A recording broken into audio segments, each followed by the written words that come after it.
Hello, hello, hello! Welcome, well met. Welcome to the stream. I'm Leona Theodosia, and today I am playing The Great Ace Attorney Chronicles.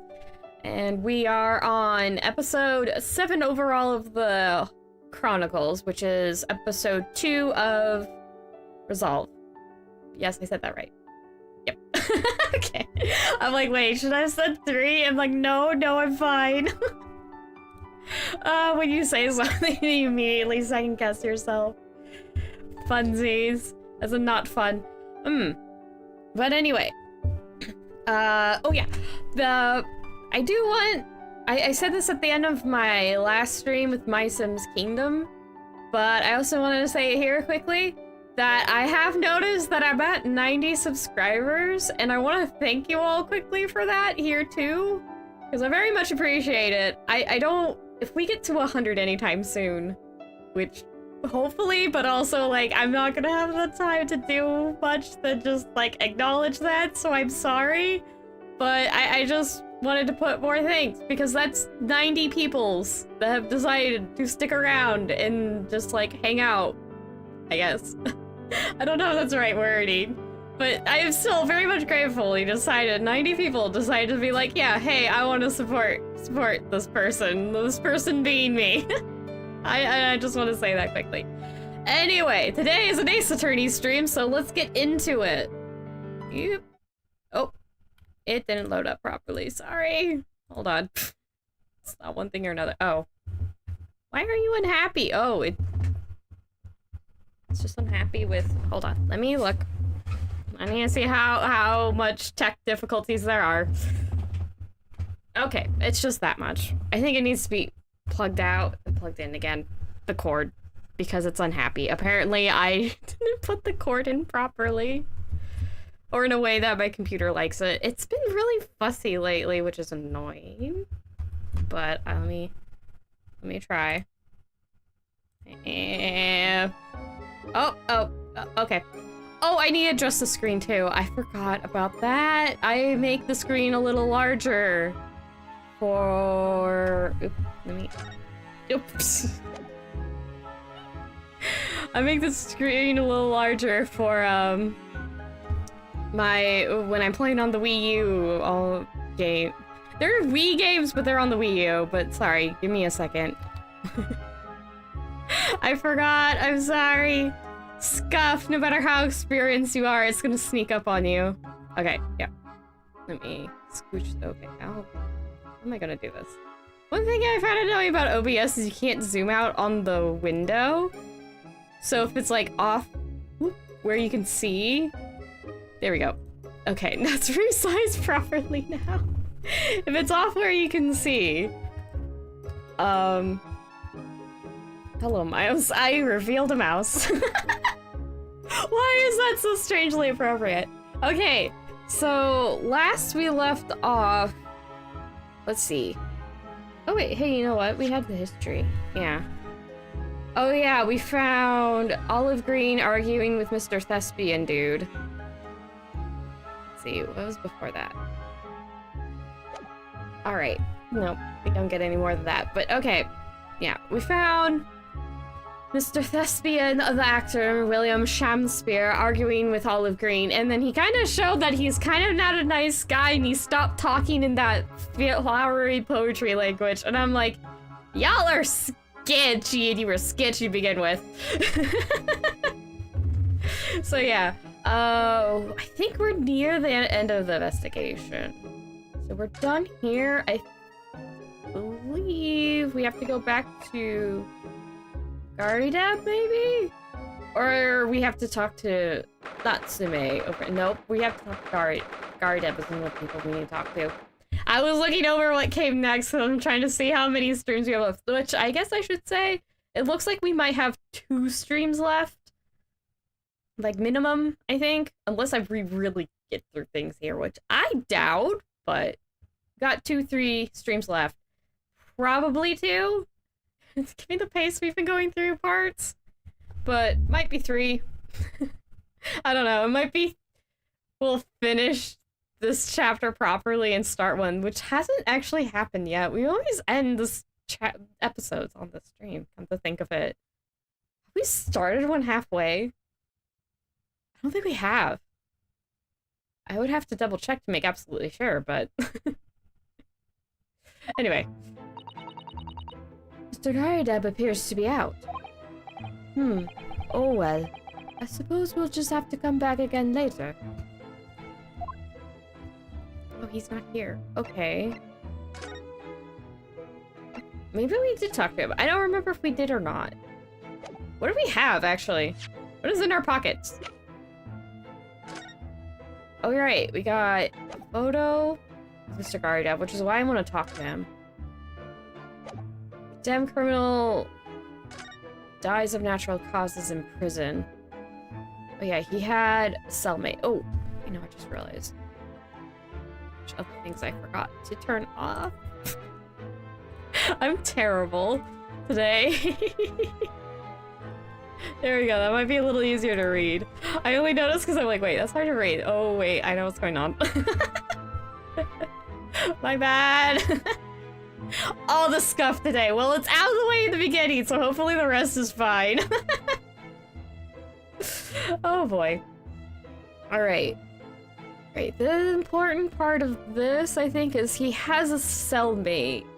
The Selden dude is he called Selden because he's celled in? Like he's in a cell? Selden? Selden? Haha, puns. You can tell who's not named after a Sherlock Holmes character in this game, because you're either named after a Sherlock Holmes character, or you're a pun, and that means they're original. Oh boy. Oy vey. Oh right, we found these handprints on the wall. Don't know what that's about yet. And that was from the trial. Okay, so that's not from the investigation. Oh wait, no, I was on move already. Let's go see if we can talk to Natsume then. Oh, he's also not here. At least I don't think so. Yeah, he's not also. Where do we need to go? We need to talk to these two for some reason? No. Are they home? Curiosity. Iris is here. Shlums is not. Okay.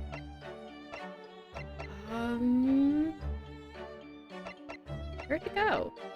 Do I want to go here? No. Let's see. Yeah. Okay. Well, wait. What's in those wishes? Is that something? Oh, wait, that's not related. That's more like a hint thing. Maybe I'm missing this. Kazuma Osogi. Best friend I ever had. A lawyer with such promise. He really saved my bacon in that horrible incident just before we left Japan. Osogi! Ryunosuke's face. He always got so surprised whenever Osogi did, like, pretty much anything. I can still picture him now, looking so fierce and determined in court. And then after the trial... Oh, wait. It's playing... It's the playing... It's Kazuma's theme, but it's, like, memory version. There's a proper name for it. I don't remember it right now. That little bit's my favorite part. I had to listen, I'm sorry. Then, after the trial, a crazy idea he came up with. Indeed. As a stowaway? Yes. You can fit inside my trunk if you curl up small enough. I'm sure. No one will know. I haven't done your voice in so long. Kazuma, won't you tell me why? I go to these links so I can accompany you to Great Britain. Well, it's been on my mind ever since we got through that trial. But you really ought to go into law. Be a defense lawyer. Oh yeah, Ryunosuke was studying English before. He was an English major as a Japanese person, so he was foreign language studies, essentially. Oh, jeez. I need some water. I love Asogi because his hairband just is constantly in the wind. He's definitely on. Do games get a TV tropes, or does that have its own thing? Whatever the tropes page is, if it doesn't have that one trope of win from mysteriously, just mysterious win that only affects one particular character, Kazuma definitely checks off that trope. Despite how many times, that also the little headband has a specific name, and I really wish I could remember it. Especially given all the amount of times I've seen the name, but I'm like, I don't remember. Might know it when if I see it, but I'm not even sure of that. Oh well. I got some water though. You've got a wrong voice. You've got a natural talent for it. Believe me, I guarantee it. I've never even thought about becoming a lawyer. Well, I can't force you, obviously. You'll have to decide for yourself. But anyway, London is the cultural capital of the world, the city at the forefront of everything. Can't hurt for you to see it with your own eyes. No, that's true. I suppose, though, if you were to become a lawyer, one day... Ominous. One day what?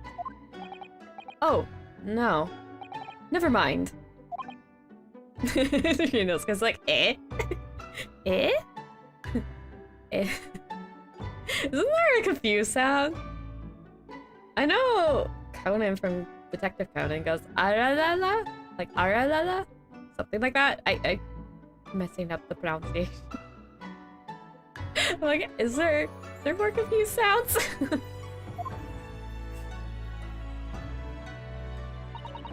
Naruhodo-san. Oh, sorry. I was just thinking about Kazuma. Yes, he's forever in my thoughts, too. To change the Japanese judicial system for the better. That was his dream. And that's why he so desperately wanted to come to Great Britain to study, of course. Yes, that's right, but... Oh, whoops, I accidentally... Wait, yes? I do wonder if his true intentions lay elsewhere sometimes. I don't know. The thought just takes hold of me every now and then. That's all. Oh, that unlocked more dialogue. Maybe this is the thing I'm missing. Kazuma's true intentions. Naruhodo-san, what do you mean by Kazuma-sama's true intentions? Oh! He took out Karuma. I mean this. His katana? I never expected to inherit this sword after Kazuma passed away, of course. It's got his headband on it. No, I know. It was because I asked you to take it. When I have it at my side in court, I feel as though it gives me courage. Yes. Actually, the night before he died, he told me a little about the sword. I forgot there was a little animation for him holding up the sword. Karuma. Blade. That's right. It's a prized sword that's been passed down through the generations of the Asogi clan. Hi, Kazuma! A Japanese man's sword is a soul, Ryunosuke. Can't be parted from my katana. Karuma guides me. Truly believe that. Ooh, it's doing the intrigue music. So its name compels its wielder to slice evil in two. Not that you would need much compelling. That subject. There's something very important that I have to do in Great Britain. Did it start to rain outside?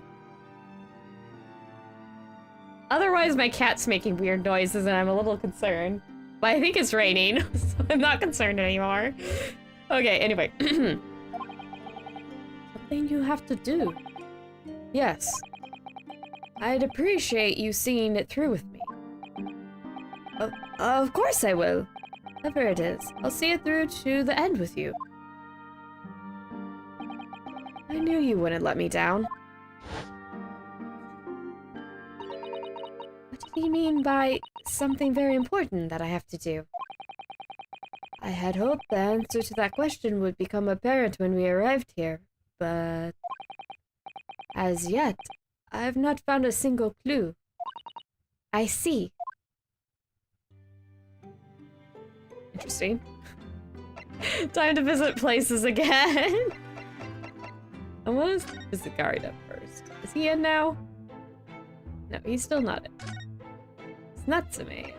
I don't think we talked to Garda yet. No, he's still not. Where do we have to go?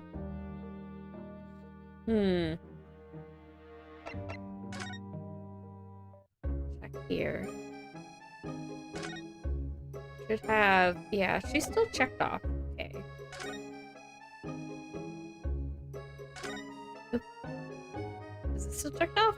Because that's a picture of the one guy that we have a picture of that I was showing you earlier. Don't think, besides talking to Olive, there's anything we should need to do here? I could be wrong. I don't think there should be anything in Shamspeare's room. Is the kitty still here? Yeah, the kitty's still. We can at least say hi to the kitty. Kitty! Meow. Stretch. Meow. That was a cheeky little meow, Wagahai. Oh, but he's so adorable. I could sit and watch him forever. I think he may not appreciate that after a while. And we have investigation to get back to. Don't need Dr. Gregson. No, okay, we did talk to Gregson. Schlums isn't hiding somewhere, is he? Yeah. Okay. Let's go back then to here. Let's try doing seeing if Susanna will give a hint. I'm like, I'm not sure what. I know there's some things I need to do, but I don't know how to trigger right. I'm like, what am I missing? So, we know that Tozaki-san took tea to the victim on the night in question. But as he isn't the culprit, then obviously... Yes, the poison surely wasn't in the tea. That's the case. How on earth did the poison get into Mr. Shamspeare's body? I'm sure we'll find a clue at the scene. There must be something in Mr. Shamspeare's room that will help solve the mystery. Well, naturally, Scotland Yard detectives have been over the place already. It couldn't hurt for us to have another look around, I think. Definitely. And I'm desperate to know the outcome of the investigation of the tea left in the bar of soap. And if we run into Inspector Gregson, we could ask him about that. Oh, maybe we have to show Gregson stuff. Let me try. Back to the room. I forgot. We can show Gregson things. Maybe? No, we can't be shown things either. Usually when they're in the background like this, they can't. Where do we have to go? Huh. Okay, let's make sure I didn't miss anything here. The problem is when even with a walkthrough and like I know what's supposed to happen, I've usually done it out of order, so I'm like, what am I missing? Ah. Okay. Oh, is there something outside? No. Okay. Double check. There's not a person over here. Yeah. There's no people over here. Yeah, that's checked off. That's checked off. This is all checked off. Maybe we have to go actually look around here? Because I know she'll comment. Let's see. That. Ah, this looks like the patient's treatment notes. Let's see. Do not feed. What is this place, a zoo? You know, I seem to remember seeing an almost identical sign in our local park. For the pigeons, yes. This is a person. Poor woman, I hope she hasn't read this. How rude. This rounded wooden figure isn't the most charming, is it? Ah, I don't think that's a decoration, Mr. Naruhodo. It's an artist's mannequin, I believe. He's been practicing sketching the human form in different poses. Really? Not exactly what you call a typical figure for that purpose, though, is it? No, I suppose not. I confess I've never seen one quite so full-figured before. Well, if you want to draw a full-figured person, it's a good tool for the job. Yeah, no, Skate. Good job. He's like, well, if you want to draw someone who's like that, good. Look here. There are lots of bottles in that cabinet, aren't there? Do you think it's safe to keep them like that? If you were a patient here, I feel sure you'd take some medicine by mistake when you were half asleep. That is a worry, but at least the cabinet has a lock, even if it's only a flimsy-looking one. Oh, I have no doubt you'd manage to unlock that somehow while you're half asleep as well. There are limits even to what I can do when I'm half asleep, you know, Miss Susato. Oh, that's funny. Yeah, we definitely talk. I cannot present. Is there any person I can talk to? Maybe I do need to look it up. Hold on. We did get the... Wait, do I need to show Susato something?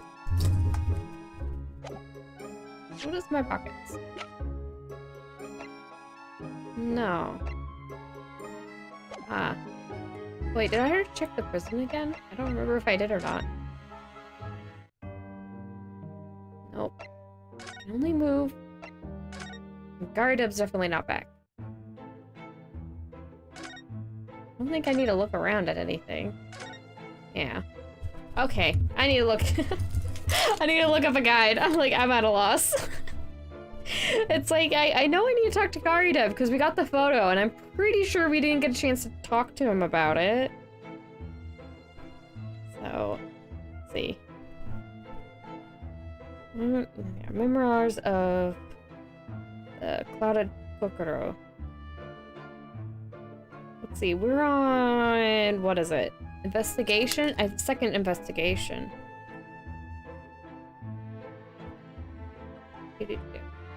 Yeah, investigation part 2. What am I missing? Shakespeare's room we've been to. Okay. Weirdness. It says the next place you go is the prison, but I'm like, that somebody's not there. So what are we missing in Shakespeare's room? Yeah. Let's see. Yeah, we got the newspaper clipping. We got the photographic print. Show that. Ba-da-da.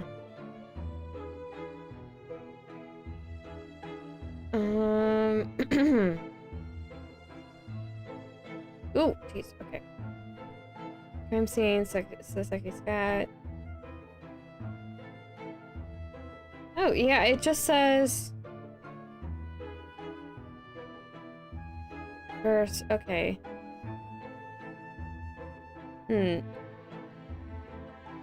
Oh! It says that it should... Oh, no. That's talking about later. Okay. Then maybe I got everything in Shakespeare's place. But what am I missing elsewhere? Yeah, I did all the talking. I'm so confused. Oh, maybe... okay. Might have to talk to Susato more. Let's go. Whoops. It's not how I get to this menu. I just back out of everything. Okay. Apparently I might be just missing the fact that I'm supposed to talk to Susato about the trial.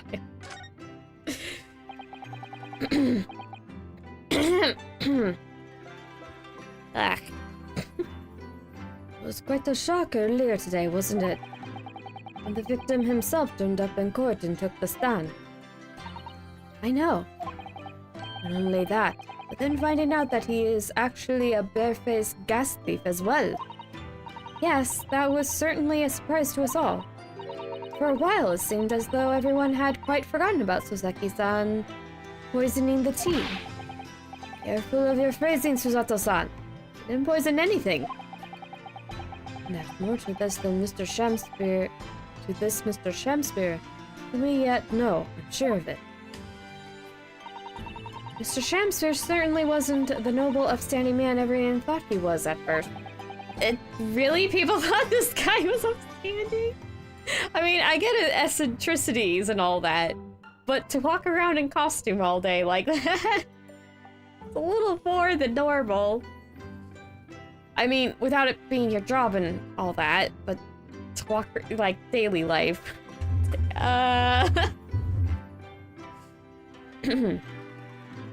Anyway, what's become of him, actually? I was told he'd be returning to the hospital ward where he was receiving treatment. Oh, which one is that? Oh yeah, it does look, I guess. Let me see. Ah yes, he's at St. Bartholomew's. Or Bart's, as Londoners call it. We know that place, don't we? Yes, we visited Miss Green there yesterday. It's the same hospital to which she was taken. Ah yes, so after Soseki-san stabbed her in the back. Do be careful with your phrasing, Naruhodo-san! He didn't stab anyone! Perhaps we both owe Soseki-san an apology. St. Bartholomew's. Yes, we should probably visit the hospital later. Okay, that's all done. It's still... Double check here. This is the place we went. E.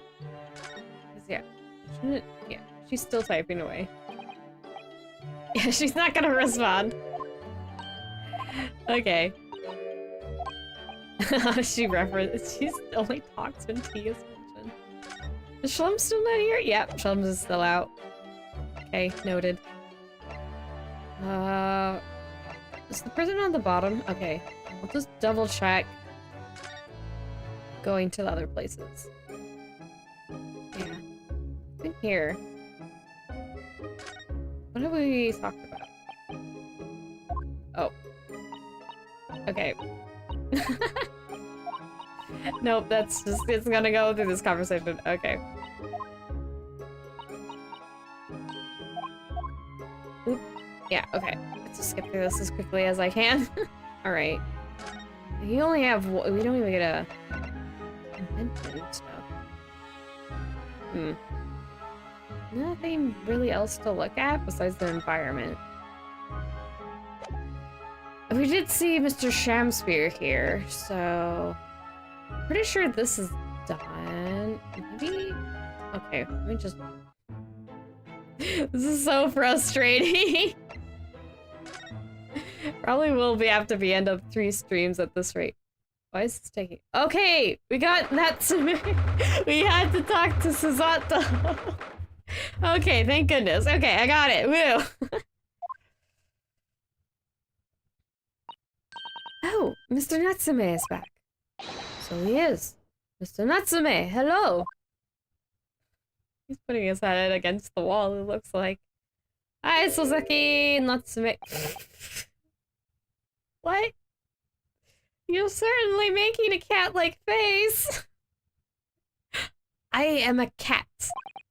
Sorry? I don't know who Mr. Natsume is, or Herlock Sholmes. I don't know about courts or trials or Old Baileys. I am a cat. That's what I am. Just a cat. I think he lost it. Mr. Naruhodo, he's trying to escape from reality. Yeah, I figured. Trying to? He already has. Completely. So, what is your name then? As yet, I have no name. Mr. Naruhodo, he hasn't fully thought out his new identity yet. Maybe it's not too late to bring him back to reality. Do you think you could open your eyes for us, Mr. Natsume? I don't think he wants to. Hi. Are you back to yourself? I am not a cat. It worked! He's back in the real world. What is going to become of me? No! I don't want to answer. Don't answer that. It's obvious. And there's the waterfalls. Oh no. My cursed soul is never going to escape this accursed fate. Mr. Natsume, no. This morning's proceedings in court prove there's hope. Is he playing silly music? I think it is. Yes, yes. Locrum student Mr. Naruhodo Squire was brilliant. But, the Reaper is omnipresent in court, in my lodgings. Here, there, everywhere. This man is incredibly stressed out, and I'm very concerned for him. What's he looking straight at me for? I think perhaps there are some things we should discuss. Oh, yes. Yes, we must. Thank you. Let's talk to him, and we can actually show him things. This morning's trial. In my whole life, have I ever been so moved as I was today? No! Of course, if I cast my mind back, there were perhaps one or two other occasions that moved me more. But if I just block those out, then today, being that in that courtroom was it was the most moving experience of my life! Locrum student Mr. Naruhodo Squire! That's quite a lot of words. You're too kind. Scotland Yard found the remaining tea, just as we deduced, and we are analyzing it as we speak. There's something wrong with that tea. They won't— oh wait, there's nothing wrong with that tea. They won't find a drop of poison in it. That's a solemn, sworn, Soseki certainty. I'm glad I didn't flub on those words. Tell me, did you both drink the tea at the same time that night? Oh yes, most definitely. Remember, drinking tea while it's hot. We both poured it down our throats like it was a hot bath for our bellies. And at the same time, we were both completely fine. As shown by the fact that he and Mr. Shakespeare then engaged in the Romeo and Juliet match. I suppose the focus of tomorrow's proceedings will be how the poison was taken by the victim then. Yeah, not out of the woods yet. Mr. Shakespeare. That rotten Shakespeare! What have I ever done to him? You don't recall him taking issue with you over anything you've done recently? I've been holed up in my room, immersed in books. I don't recall anything. Anything at all! Right. What I don't understand is why he didn't let me know sooner. Let you know what, Mr. Natsume? About the soup, of course. What else? Oh dear. Are you suggesting, with such a meager stipend, that's pronounced stipend. Of course I am. If I had money, I wouldn't have chosen to live in that cursed existence in such a cursed lodging. Oh yes, you said it's because the place is cursed that it's so cheap, didn't you? Exactly. Especially the room that I rent. The spirit of that capital offender who lived there still haunts the place. And it's trying to kill me! Capital offender?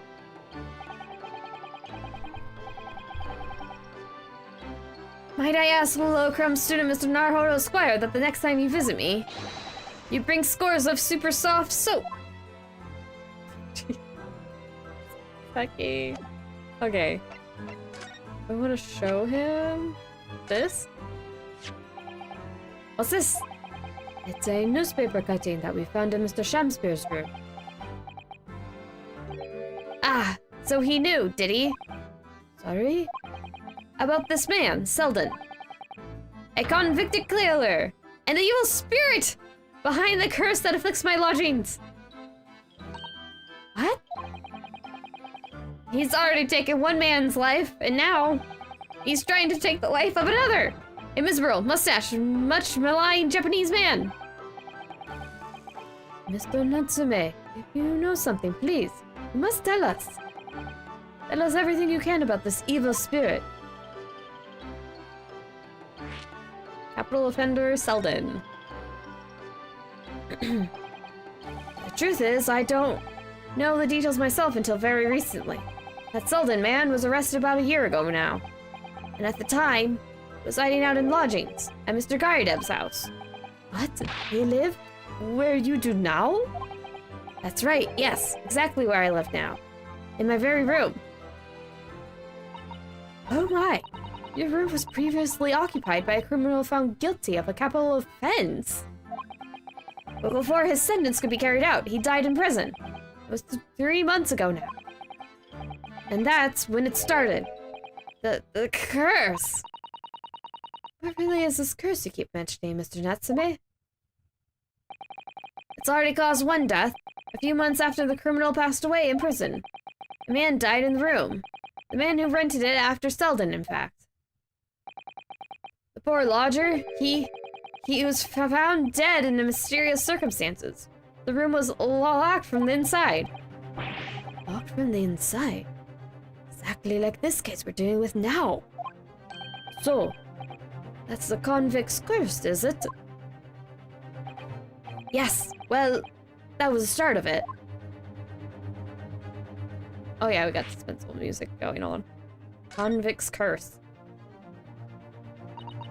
Do you have any idea how the lodger before you passed away, Mr. Natsume? The official cause of death was asphyxia. When they discovered the body, the room was full of gas. Gas? I only found out after I'd signed the lease. When Mr. Garideb came to tell me later, I couldn't stop myself trembling. In fact, if I had known beforehand, I'd probably have been too scared to take the room. Landlord's lease, luckily legal. Lucky for Mr. Garideb, maybe. But not so lucky for poor Mr. Natsume. He looks like he's doing stretches. And now you believe this curse is afflicting you? It is, it is! At first, it just felt as though I was being watched. All the time. And then you talked about having nightmares, didn't you? That are trying to take me with them. They come for me and try to suffocate me. Just when I'm struggling to breathe, I wake up. And the room is as cold as ice. But why is your room so cold? London winters are too cold to bear without any heating on overnight. But for some reason, even though I light the stove before I climb into bed at night, the pilot light always goes out and the room fills with gas. But that's terrible. It's exactly the same situation what led to the previous occupant's death. And then, that's what happened to Mr. Shakespeare last night, when he was mysteriously poisoned. Clearly more to that incident than can be explained by a curse, though. Whatever can be the cause of all these strange happenings in Mr. Garideb's room? Who knows? Do I need to show him anything else? Well, actually, as all four, there usually isn't. Do we want to talk to Mr. Garideb now? Oh, right. I don't think we've got a cutscene here. Let's go see if Garideb's back. Otherwise, I'll go see about showing things to Natsume. Oh. Oh. Mr. Garideb's room. Yep, he's back. Hi! Ah, you're here now, Mr. Garideb. Right, bally business it is for me, you know. Getting out and about. Are you at the Old Bailey by any chance? Naturally. Paid of my lodgings, hanging in the balance and all. Not a trial to miss. Fate of what's already been dubbed your haunted lodgings, yes? Of course, the place has caused quite a stir around the capital on more than one occasion already. As old haunted lodgings, or some such. Ah, well, at least he knows. Makes you wonder what in the blazes is going on, don't you know? Oh! Hi, Shlo. Why do you do this? Seriously, you should be a phantom thief. I would love to see a phantom thief Sherlock Holmes, to be honest. Hey, Sherlock. Yes, I'm sure it does. In fact, thinking back to Mr. Natsume's other trial just 2 days ago. You were at the Old Bailey then as well, weren't you? Testifying with your wife about what happened. When did he get here? Wait, did he ever leave us? I don't know. Stopped off at the prison on the way home, in fact. Beastly business. I see. Up he goes. Hello, Mr. Garideb. So, what brings you to my haunted abode today? I need to talk to you about things. Your lodgings. Some fishy fellow from the Far East, and a failed actor chap of questionable character, eh? Yes, the house does seem to have become something of a magnet for rum fellows of late. Thanks to that folly curse. A convict's curse, you mean? Ah, heard the stories, have you? Rotten scoundrel was arrested here. Then the next chap in the room goes and keels over. Then there was that woman who dropped dead just outside the street, not to mention the actor yesterday. Olive didn't die! She's alive in the hospital right now. Garideb. Am I next, eh? Well, can't help but get the collywobbles, can you? Nope, that's a fair reaction. That's a lot of bad things happening all at once. When you say the woman who dropped dead outside on the street, do you mean Miss Green? Because Miss Green, who was stabbed by the knife, Shamspeare, who was poisoned last night, are both very much alive still. Yes, well, so was that blasted convict's curse, it seems. Personally, I should be quite content with such lodgings. A bath, a toilet, a fire? A fascinating history. Why? It sounds like the lap of luxury. I'm not so sure about that. Well, there's no bath or toilet included, and no fireplace either. But you do look out for your tenants, don't you? By watching the rise and fall of the flames in your gas lamps. Yeah. I'm messing up with the voice. By watching the rise and fall of the flames in your gas lamps up here. Yes, never hurts to keep an eye out on things. In case there are any mishaps, or such like. I think you've had your mishap already, sir. Shlomes don't laugh. People died. That's not helpful, Mr. Shlomes. Heaven forgive me. The words just came to my lips. Thank you, Mr. Shlomes. Lodgers. Some fishy fellow from the Far East and a failed actor chap of questionable character, eh? There's no need for that, Mr. Garideb. Please don't repeat yourself. That's right, Mr. Natsume is in no way fishy. He's understandably peculiar, however. Is it right that he took the vacancy immediately after the previous tenant passed away? Yes, that's right. I asked the estate agent to find someone and he popped up the very same day. Never come across a chap so keen for a place with a background, as it were. I don't think it was the room's background that he was keen on, so much as the cheap rent, actually. So, how long has Mr. Shamspeare been lodging under your roof? A failed actor chap? Let me see. Oh, of course. Yes, it's been 3 months now. Quite sure of it. Only 3 months? He's quite new here too, then. And to what do you owe your certainty in that regard, Mr. Garideb, if I might ask? Well, it was that Selden scoundrel, as it happens. Selden? A convict, you mean? Selden and Shamspeare have some kind of connection, then. Shamspeare's tenacity. Why is it called that? A convict chap, Selden. Passed away in the clink 3 months ago now, you see. Some Malay or other. Yes, we've seen the report from the newspaper at the time. Well, it was only 3 days later that the Tardian showed his face, the actor fellow. Tragian? Whatever. Really? Yes, I remember quite distinctly. 'Tis small, this world we inhabit. Prithee, landlord, hear my request. I, the humble Shamspeare, do desire to take the room on the middle floor offered erewhile for rent. They'll be sorry and whatnot, but that won't be possible. Already have a lodger in the middle floor. Ground floor's room's vacant, though. Nothing can be made out of nothing. Let me repeat my will unto thee. Those girls must be muffling your ears. The room on the middle floor's taken. It's ground floor or nothing. Very well. We have an accord. Glad to hear it. Welcome to Briar Road. Lo, a Shakespeare dance to celebrate. Seriously, I want to punch him.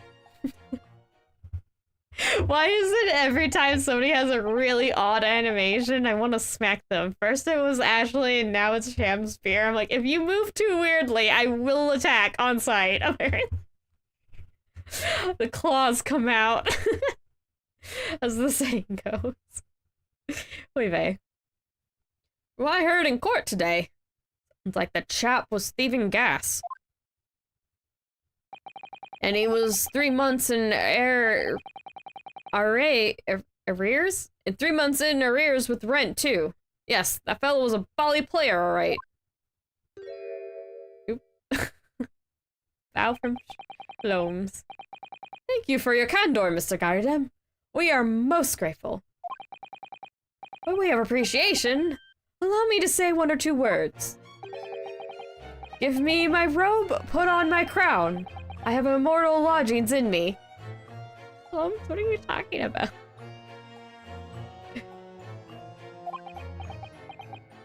Also, what was that? Ryunosuke is just as confused as I am. Thank you for the emotes. What's happened to you?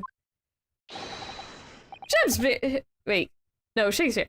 Shakespeare, my dear fellow! One of his most famous lines. Is it? I don't think I've ever heard that.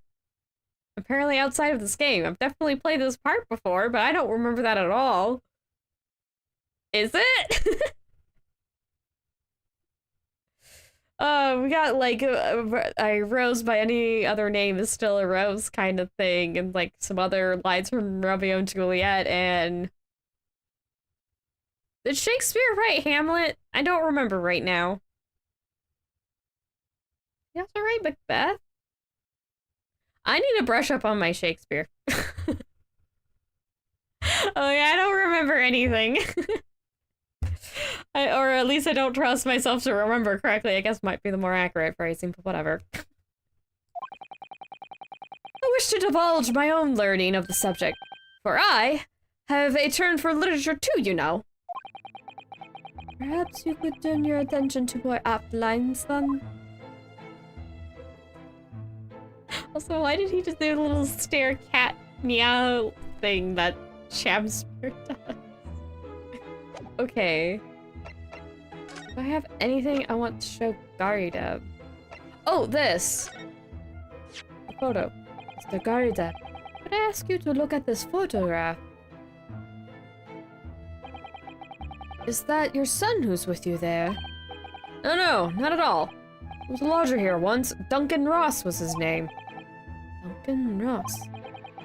A street photographer happened to be passing, so I asked him to take a shot. Just for kicks, really. He looks so pleased with himself. Gary Devin, the photo. Was he, by any chance, the lodger before Mr. Natsume? Yes, that's right. Ah, the young gentleman who died in the room in mysterious circumstances. Just what Mr. Mustache was waiting for, one might say. Yes, Young Duncan lived in the room at the top of the first flight of stairs before that Japanese chap. Would you mind telling us a little more about him? Yay! The lodger's death. Yes, Duncan Ross, young chap, was attending art school. Had to work to pay for it, mind. Moved to the middle floor room just about a year ago, after that criminal Selden was arrested. Young students are always on the hunt for rooms with a history behind them. A history of cheap rent, maybe, yes? Yes, well anyway. It was one morning about a month ago now. And it quite worked out the old trick of watching the gas lamps to see what my lodgers are up to at the time. So sadly, rather dark to discover what had happened. Smell of gas that alerted me it was. Ah yes, synonymous with the smell of... That's not Sean's voice, is that? Ah yes, synonymous with smell of... Yeah. Failing again. Okay, take 3. Ah yes, synonymous with the smell of death. Called the police straight away, of course. The officer kicked the door off its hinges. But once we got inside, we all bawly collapsed. Because of the gas? Yes, room was full of it. No air at all. Stove must have gone out while the poor chap was sleeping in his bed. So Mr. Ross suffocated to death. Of course, the police gave me a sound ticking off because the gas pipes were so old and all that. Can't tell you how much it set me back to have the lot replaced all over the house. Even after you had all that work done, Mr. Natsume says the same thing. The stove goes out at night whilst he's asleep in bed. Well, that's the Bali curse. The convict's curse. I've done my duty as a landlord now. He's spun up a storm. Poor Mr. Gardev, I feel bad for him. First, his wife who gets imprisoned for accidentally stabbing a lady. His lodgings are haunted. He had a convicted criminal of capital offense conviction. Gardev's not been having a good time yet. He still manages to speak to us. He's alright. Someone's feeling defensive. Nope, I think that ends that conversation. Ah, that reminds me, actually. Yes? But young Duncan, the night before the poor chap perished, he'd been writing a letter. A letter of affection to a young lady. A love letter, you mean? Yes. Where did I put it now? Ah, here it is. Left it on my desk. If you'll excuse me, now let's see. What does it say? To my most beautiful and charming sweetheart. Do you think we should be reading such a personal piece of correspondence? My dear Susato, that is precisely why I preference my reading with, if you'll excuse me. I will not excuse you, Mr. Shlomes, no. Sadly, he didn't address it, though. So I have no means of delivering the thing. Rather sad, really. I see. That's going to play on my mind. But really, the identity of Mr. Ross's sweetheart has no bearing on the case. I think we should leave it well alone. Yes, I suppose you're right. Indeed! The intended recipient's address is missing. However, there is a name attributed to the man's most beautiful and charming sweetheart. Mr. Shlomes, please. I've already had to chastise you about this once. My undying love for you, my colorful darling. Olive green. Ah! Oh, olive green? Yeah, how unrelated to the case now, Susato? I don't know why I'm sassing you. Breakthrough! A woman who was plunged into a coma after a knife plunged into her back outside this house 5 days ago. Victim of the last case Soseki-san was in court for, who would regain consciousness only yesterday. Is it just chance her name has come up now? Could it possibly be a mere coincidence? Mr. Naruhodo, whatever can this mean? Reading personal correspondence can have its merits, you see, Miss Susato. Having fun there, Shlomes. I think he is. I think Shlomes is just pretty happy just hanging out with people. Okay. I think we're done here. I don't know where we need to go. Oh, we might want to go back to Miss Green, then. We just found out she's involved. Oh. Well, it updated, but I don't think she's here. Mr. Naruhodo, I've just finished speaking with the doctor. It seems Miss Green is well enough to be discharged at last. This is good news, but hopefully just before... Ah! What is it? Oh dear. Miss Green!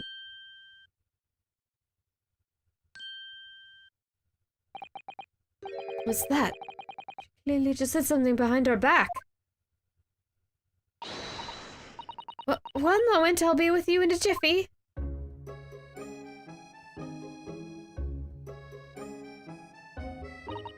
Oh, hello everyone. What are you all doing here? The doctor has said I can be discharged, so I'm just getting my things together. Miss Green? What are you just doing? Oh, nothing, really. I was just about to take some medicine the doctor prescribed for me, that's all. Well, we were hoping to have another quick chat with you, if that's alright. I don't really have anything else to tell you. Alright, she's definitely behaving strangely. See if we can't coax something out of her. Do we have the letter? Okay. Worries show her things I want to see. Hospital discharge. Okay, so we can't just talk to her. It's wonderful news that you're going to be discharged, Miss Green. Oh yes, I mean thank you. Once people are better, the hospital staff don't want them lingering and wasting space. Not people like me, anyway. So I don't think I should be keeping anyone waiting. I probably shouldn't stand around and chat. She certainly doesn't seem to be in the mood to talk, that's for sure. Okay, we do have to show her.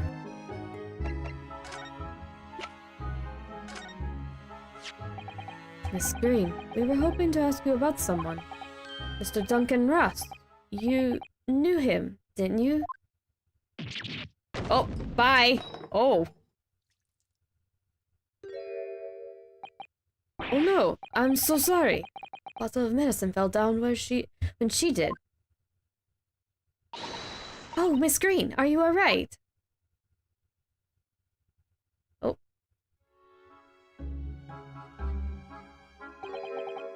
I'm so sorry. I didn't mean to startle you like that. No, it's alright. I just wasn't expecting it. But how do you know about Duncan?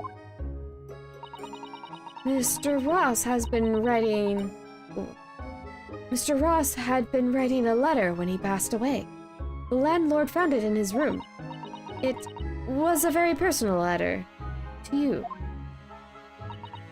Oh, she's quiet about that. It was at the art school. That's where I met Duncan. A year ago now. He was working to fund his studies. He dreamt of becoming a professional artist one day. And the two of you became romantically involved. Yes, that's right. We were very much in love. We were engaged to be married, actually. Oh, she lost her fiancé? I forgot. It was her fiancé. Oh no, poor Miss Green. That's why he decided to move into a cheaper room, to save money for the wedding. And that's what led him to Mr. Garideb's. Yes, he told me he found the worst but cheapest room in the entire East End. And then, 1 month ago, that's when it happened. We're so terribly sorry, Miss Green. Well, it's all in the past now, I suppose. Poor Miss Green. She looks so desperately sad. I was starting to think that's just her look. But now I see that she has every reason to feel the universe is against her. Oop. I do hope you won't think I'm being rude, but... would you mind leaving me in peace now? I have to leave the hospital soon. Oh, I'm so sorry. We didn't mean to hold you up. Of course, we'll be on our... Mr. Naruhodo! Hi, Shlomes. Surely we're not about to leave. That's quite out of the question. Mr. Shlomes, I didn't realize you were here. But of course I was, my dear fellow.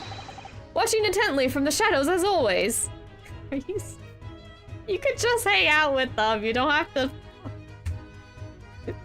Okay, Mr. Shlomes. Well, make your presence known next time. Mr. Shlomes, what's this about?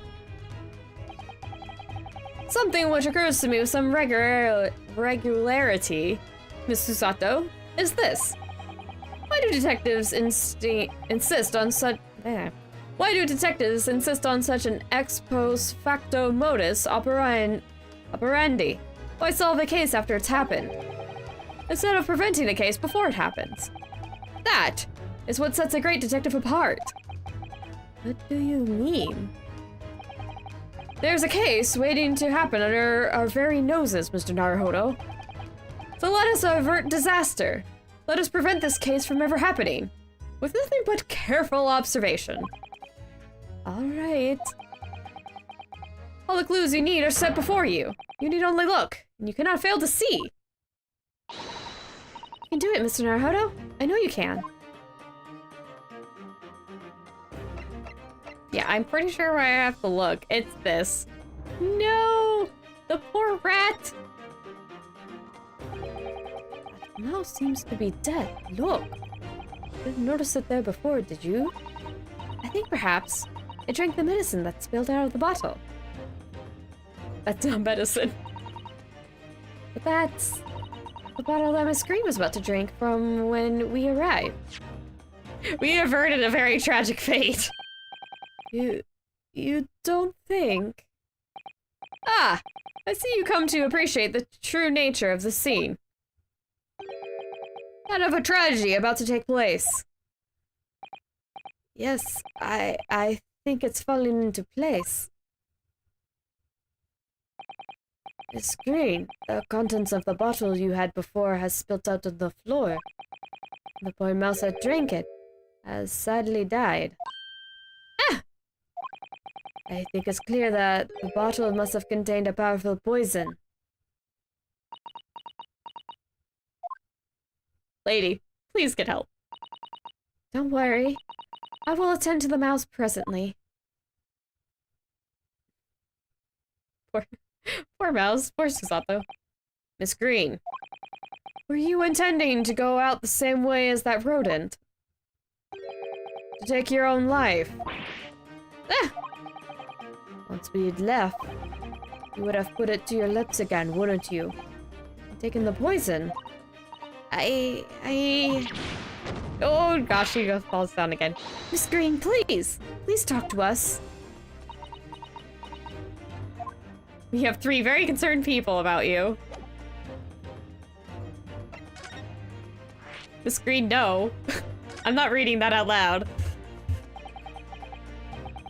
10 seconds later, and we would have arrived at a very different scene here. In all probability, we would not have enjoyed this most delightful of conversation. Of course, perhaps it hadn't been quite so delightful from your perspective, Miss Green. Olive, no. Actually, in a way, now that everything's out in the open, I feel like a weight has been lifted. Tell me, how did you acquire that medicine? Miss Green. Well, with this being a hospital and all, when the doctor comes to examine me in the mornings, he always leaves the medicine cabinet open for a while. So I snuck this out when he wasn't looking. It conspicuously lacks a label. I wonder what it contains. I'm afraid I don't really know. But I thought, if I drank it, it might just stop the pain somehow. Miss Green, now! Oh, please, Miss Green, don't talk of such things. Well, it seems clear now that it contains poison. Yes, that poor little mouse is proof of that. Oh no, it's all my fault. What have I done? I shall remove this to my office, Miss Green. I take it you have no objections. No, none. You just leave that here?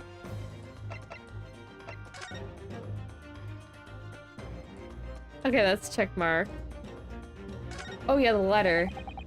Definitely feels as though this card must be relevant. I mean, when we first arrived, Miss Green was standing with it in her hand in what can only be described as a very tense atmosphere. Yes. It may very well be related to whatever incident Mr. Shlom's believed was about to happen here. Perhaps we should ask Miss Green about it. And that unlocks... yeah. Card. Oh! That's ripped apart. Neither the sender's name or address appears to be written on the envelope or the card. It arrived by post at my house the day before the incident that put me in the hospital here. I have information regarding the death of Duncan Ross. Gone to the Slug and Salad on Briar Road at 5 p.m. on the 17th. Don't tell anyone else about this letter or the meeting. It is a matter of utmost importance.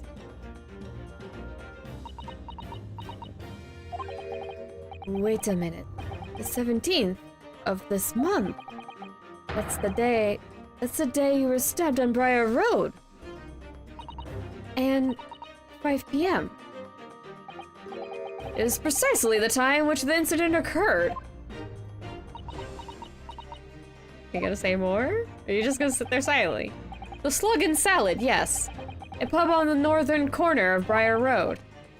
Briar Road? Being the street that Mr. Garideb's house is on. Does this mean that... Yes, I'm sure you've guessed. That day, when I was stuck in the back by the knife, I was actually on my way to the Slug and Salad. Goodness! So that's what you were doing on Briar Road that day. I'm sorry I didn't say anything before. Oop. Okay. I think I really will have to ask you to excuse me now. I've told you everything. Yes, I'm very sorry to have dragged up such painful memories for you. No, it's fine. Miss Green, please, promise us that you won't try to do anything like that again. Yes, please. Don't. Yes, don't worry. Your detective friend has the bottle now anyway. And besides, I've been stabbed in the back and had a close shave with a bottle of poison, and I'm still here. I think I'm destined to see things through to the end. It might sound a little conceited, but, well, that's how this has made me feel. Yes, please live! I need to get water.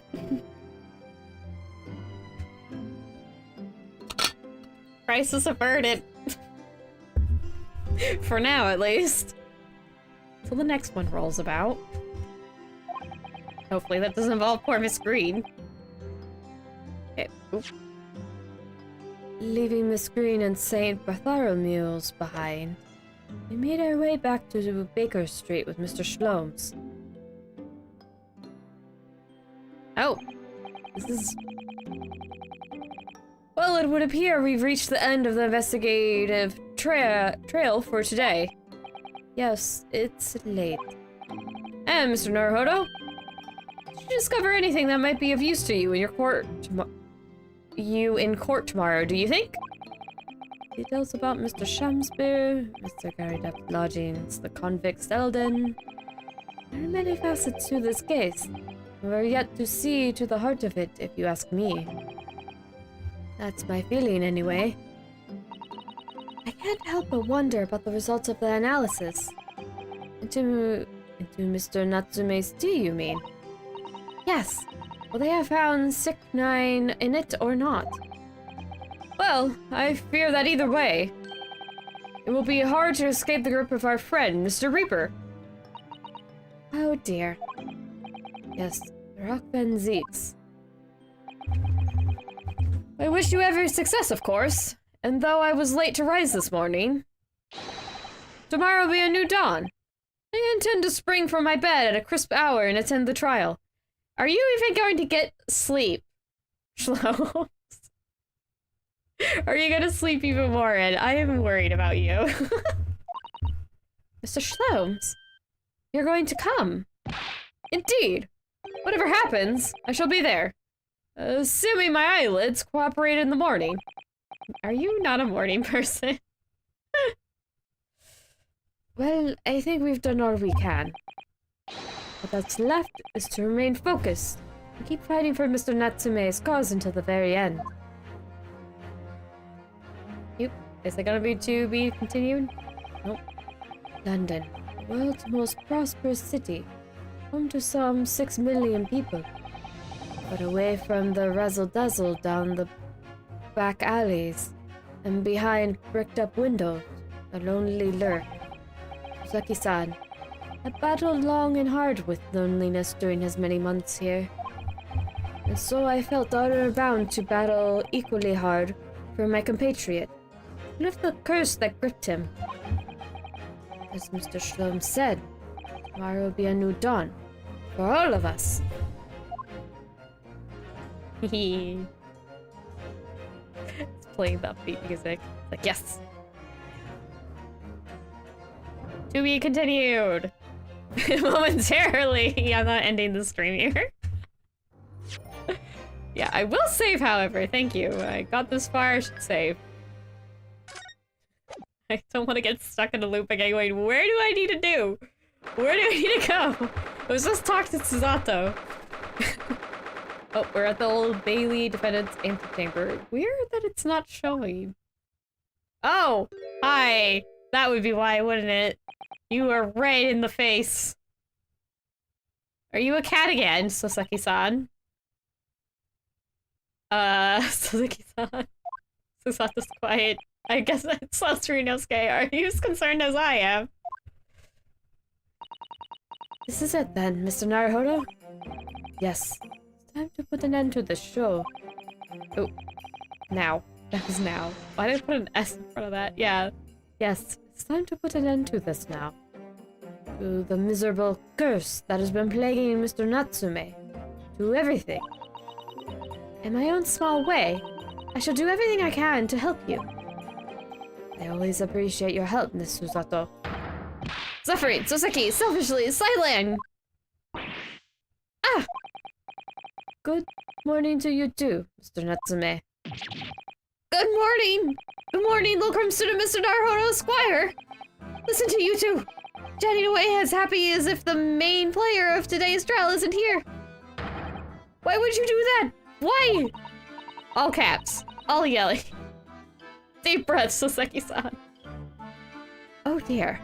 We didn't mean to cause offense, Mr. Natsume. I thought perhaps that because you had your eyes shut so tightly, you were meditating, finding inner calm. It seemed wrong to disturb you. I was waiting! What's the matter, Mr. Natsume? You seem different somehow today. Why, naturally. That's because I've attained spiritual enlightenment. The path of literature, you see, is a journey to discover one's own death. Or such like. That's the sort of morning conversation I was hoping for. That's why I had my eyes shut. I missed the signs, I'm afraid.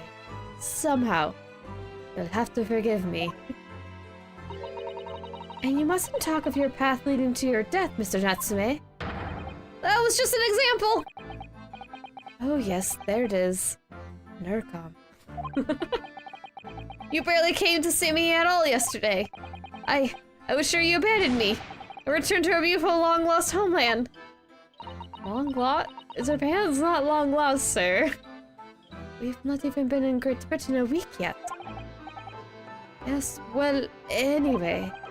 I intend to set everything straight in court today. and determined to uncover the truth. I've actually reached an important decision myself. Oh? What sort of decision?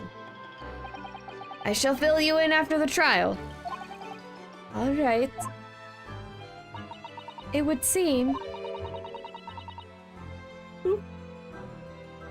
Mr. Schloves isn't coming today after all. It's a very clever message, I think. My dear fellows, you must win this battle on your own merits. Very clear message, I think. That he's overslept again. A great detective. My arch nemesis. Long may he stay away, if you ask me. Defendant, and your legal representative. The trial is about to begin. Make your way into the courtroom immediately. Is he disguised as a bailiff again? Shlomes, that is. Today, once again, we face the Reaper. Well, I guess if he was disguised as a bailiff, we're gonna find out. And he's gonna sulk about it. He's going, you didn't notice me. I was like, sir, you were in disguise, and you're actually pretty good at it, unlike certain people. Okay, Oh my god. Okay. Wakey, wakey, eggs and bakey. And when the Reaper stands for the prosecution, the defendant's fate is sealed. I don't believe in that legend any more than I believe in Suseki-san's curse. The truth is hidden here somewhere, and I won't let it escape me. I have to keep believing in my client. Keep fighting to the very end. That's all. Okay. Loading, loading. I like how it's little gears when it's loading. 23rd February, 9:40 a.m. The Old Bailey courtroom. Van Zeeks is doing his best vampire impression again. Oh, now I'm remembering me doing the stupid vampire line yesterday. Oh, that just resulted in a fit of giggles. In the name of Her Majesty the Queen, I hereby declare this court to be in session. I call upon the counsels for the prosecution and defense to declare their willingness to proceed. Prosecution is ready. Ready to suck people's bloods. Van Zeek, stop poisoning like a vampire. Yes, the defense is ready. Very good. And now I call upon the 6 ladies and gentlemen of the jury, chosen by lot to represent the will of the people in this trial. Are you ready to proceed? Absolutely. Justice will be done, you mark my words. I feel obliged to say, I feel especially ruthless on days when my hat is sitting just right. Oh, well, I wonder if you could adjust my hat for me, and please, be as ruthless as you like. What does that have to do with anything? Thieves deserve to die, if you ask me. Especially gas thieves. No sympathy for the man at all. Jeez, not had a good impression. Look, I said yesterday, and I'll say it again now. I don't have time for this. I got my own problems. Oh, may the Lord show us all the light here, and lead his flock to a righteous verdict again today. Thank you, old man. Half the time these jurors, I don't feel like they're paying attention at all. Now, Lord Van Zeeks, what can you tell us? Besides how... Okay, no more jokes. The prosecution's report, please, for the court. In relation to the theory expounded by the defense yesterday regarding the defendant's tea. So he does have the results. He's got 2 sides on his. What? Seriously, if you were in Final Fantasy 14, you'd 100% be a Reaper. You're already called the Reaper of the Bailey. And then you got the little vampire shtick going on, you are not helping yourself. Until, again, he takes the cape off. Oh, I wonder if he'll take it off right away again. Like he did last time. Jeez, okay, it's yawns now. Yawn time now. I'm sorry. Or the prosecution delivers the black news about the black tea belonging to the blackguard in the dock. Pray, allow me a moment to savor liquid of a more sanguine hue. Back, I'll defer to the good detective for the report. Here's to you, Inspector. Yes, sir. Thank you, sir. As indicated by the defense, we found a bar of soap just outside the victim's window in the snow. There was indeed a frozen reddish liquid in a little depression on the top of it. Yes, that's the tea. That's what Mr. Natsume brought with him that night. Well, the brains at the yard analyzed it, and yes, you're right. It was tea. There wasn't a trace of strychnine or any other toxin substance in it. I'm impressed. It didn't soak up any of the soap. No poison at all.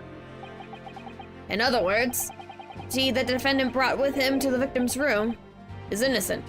It's in the clear. What a revelation! Okay, then what direction are we going down today? Because Van Zeeks is not grumpy. He seems rather relaxed, so things are going in a direction he can handle, which isn't necessarily good for us as the defense attorneys. As I suspected. This makes it quite clear. The defendant, Mr. Saseki Natsume. Thank you. My learned friend is jumping to conclusions again. The typical Nipponese reaction. What? Yes, it's true. Poison was found in the few drops of liquid recovered from the soap on the window ledge. But the logic is that you take a drop from the Thames and conclude the water in the ocean isn't salty. My word! Water in the ocean is extremely salty, Counsel. Goodbye, glass. Exactly. Unfit for drinking, just as the victim's tea was on the night in question, as the court had already heard. Bitter was the precise word on the lips of Mr. William Shamspeare, whom the prosecution now calls back to the stand. All right, then. Very well. I will uphold the prosecution's request. Mr. Shamspeare? Yes, sounds like we're going to have another confrontation with our theatrical friend. Hopefully it'll be the last. I'm tired of seeing this man's face, to be honest. Bailiff. Oop. Bailiff, show Mr. Shamspeare to the stand. Hello. Urge to swat intensifies. Mr. William Shamspeare, the victim of this despicable crime. Oh heaven, oh hell, do you command me to remember? Forsooth, 'twas I, Shamspeare, did have a bellyful of foul liquid, given in mine innocence. Yes, but it was revealed in yesterday's proceedings. The witness is not as innocent as we perhaps first been led to believe. Using bars of soap such as this, he has been stealing gas from the supply company, yes. One may smile and be a villain. Forsooth, 'twas I, Shamspeare, did have a roomful of sweet fuel given. That's right, fellow jurors, don't forget. This man's a rotten thief. I haven't forgotten. Kept all that about the ice coins a tidy secret, didn't you? Should have owned up sooner. Arrest him, I say. Arrest him at once. Let him feel the sting in my tail. Your umbrella, more like. Oh, indeed. By dint of vile and cowardly means, have I plotted to further my own ends. I confess. Thou wouldst not pardon my sins, of that I am sure. If you acknowledge your wrongdoing, what exactly are you doing here? Cowards die many times before their deaths, and for a coward such as I, death will well deserve. But would it that a still greater crime passeth unpunished? For lo, the hairy-faced gentleman of farther east than Verdona did contrive to poison me. Objection. There was no poison in the tea found in your room. The police have attested to that.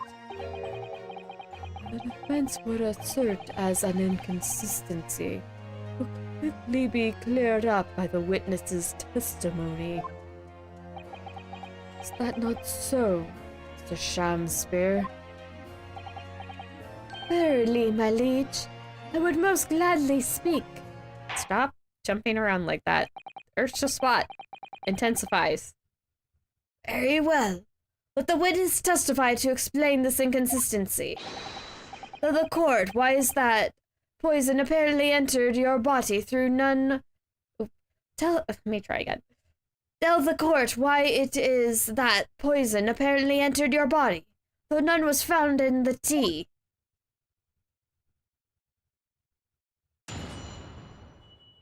Okay, what are you going to say? I honestly don't remember. The Japanese man did come to my chamber with tea brewed in a pot.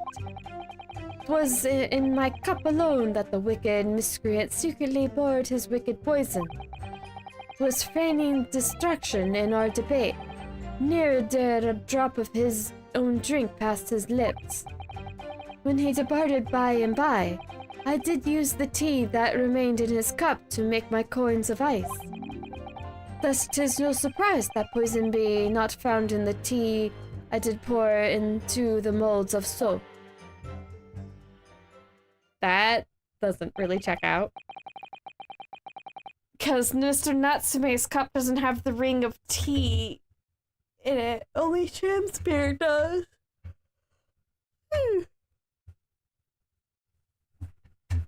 The poison was slipped into the cup after the tea had been poured.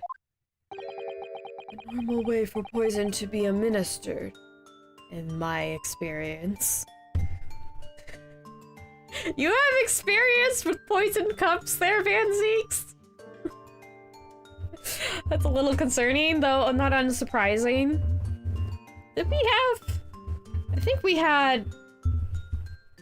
Or am I just remembering future events? We've had Van Zeeks get attacked before. Yeah, we have. After... What case? Was it the McGilded case? Yeah, we got... we had even Ryunosuke get worried about him, despite the Van Zeeks is such an arse. He's so rude, and Ryunosuke is still like, oh no! Van Zeeks hurt? I don't like that. I'm like, Ryunosuke, you are too good for the world, or you're the kind of person we should all aspire to. I don't know which. Maybe both. Maybe a bit of both. Don't take it too far. Maybe you should be more like Ryunosuke. Eh. You decide, I guess.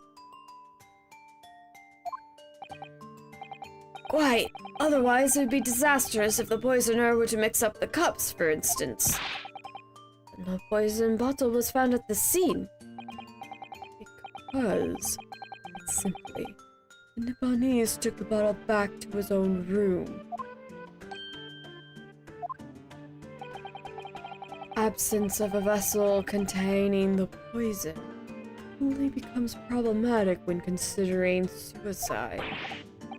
I knew that. By now, it should be perfectly clear. A bar or two of cheap soap is wholly insufficient to wash the depths of stains of guilt from the accuser's hands. Sirs, madams, 'tis true that I, Shamspear, be a common thief of gas. But, Listen here, ladies and gentlemen. You lost his composure there. So what is that made out of? Wherefore would I lie? Verily, I have no cause. I have naught to lose. Well, do declare. Thank you for your testimony, witness. Counsel, proceed with the cross-examination. Yes, my lord. Still want to smack him. T inconsistency. Okay. So smack up alone. He own drink past his lips. He's the T. Okay, wait. Being distraction near did a drop of his own drink past his lips. That's a sketchy bit. Let me save it though, because I may be jumping the gun. I don't know. I never know. Let me... No, not present. Actually examine. Wait. Teacups used by Mr. Shamspear and Mr. Natsume. There's no tea ring on the inside of Mr. Natsume's cup. Okay, then I think we have all the examination we need to do. Let me try this. Objection. You claim that Mr. Natsume didn't drink a drop of tea on the night in question. But that's impossible. How? Sharp logic? What is this, ye dark-clad fella, fiend? Wait. I read that wrong. Hold on. What is this, ye dark-clad fiend? Yeah, there we go. The two teacups from the scene. One used by the victim, and the other by the defendant. Have a clear difference between them. One that represents incontrovertible proof. Incontrovertible? What difference? Look at the inside of the cups. Just here. Is a clearly visible ring. Yes. A tea ring. Commonplace enough. Indeed. The stains occur all too readily when one leaves tea in the cup for a while. And yet, Mr. Natsume's cup has no such ring. Good lord, you're right. It's completely clean. And prithee, sir, what makest thou of it? Exactly what Mr. Natsume told the court yesterday. The Japanese saying he quoted. Drink? Tea? While it's hot. That's right, yes. The jittery Mr. Natsume was true to his usual self that night. Drink his tea in no time.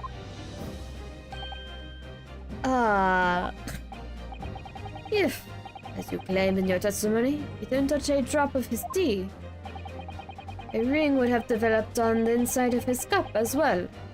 After the several hours the tea was left standing. But, in short, Mr. Shamspear, you clearly lied to the court. To a nunnery! I didn't do the right voice. Hi. Now I feel like I need a drink.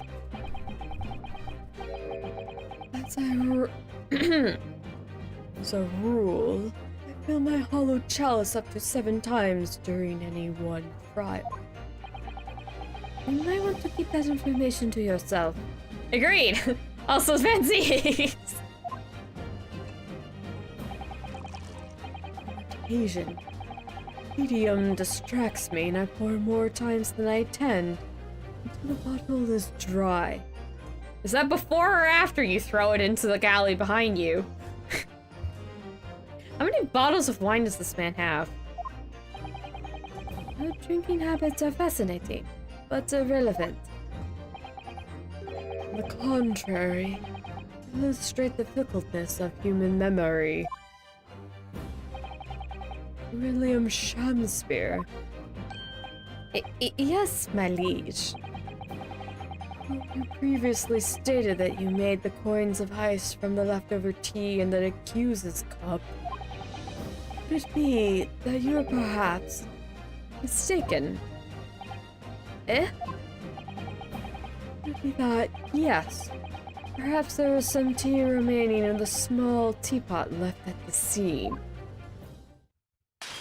And he broke his cup. Fact that has vanished from your memory until now. Why are you helping this guy, Vadzix? Faith, my liege, thou art a magician. For verily, 'tis as though thou hast seen with thine own eyes that night. What? Forsooth, I was mistook. I did plan to use the tea from the Japanese fellow's cup, but lo, when I looked, 'twas empty. And thus did I use the dregs that festered in the teapot as my liege did suggest. You just suddenly remembered now that you made a mistake before. Are we supposed to believe that? Objection! People's memories are imperfect, my learned friend. Which is why we rely on evidence instead. Okay, where's yours? In any case, it makes no difference.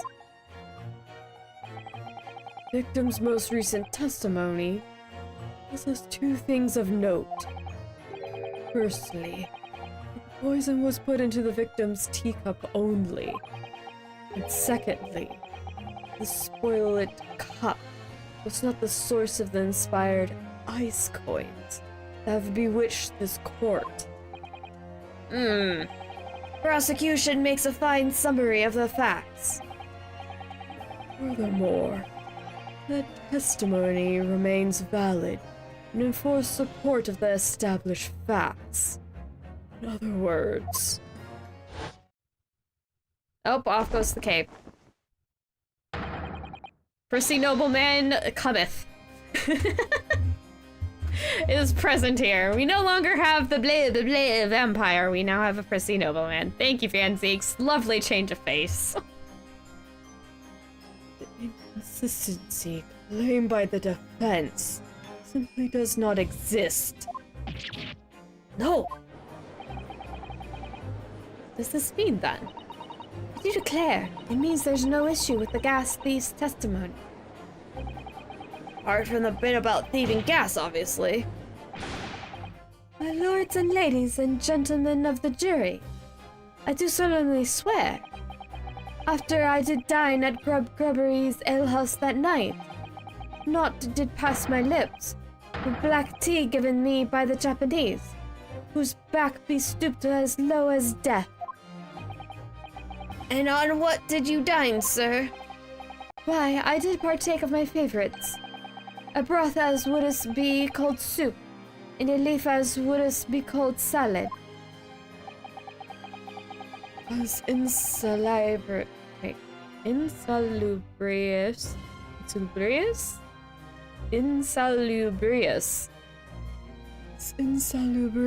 a menu as the establishment where it was served.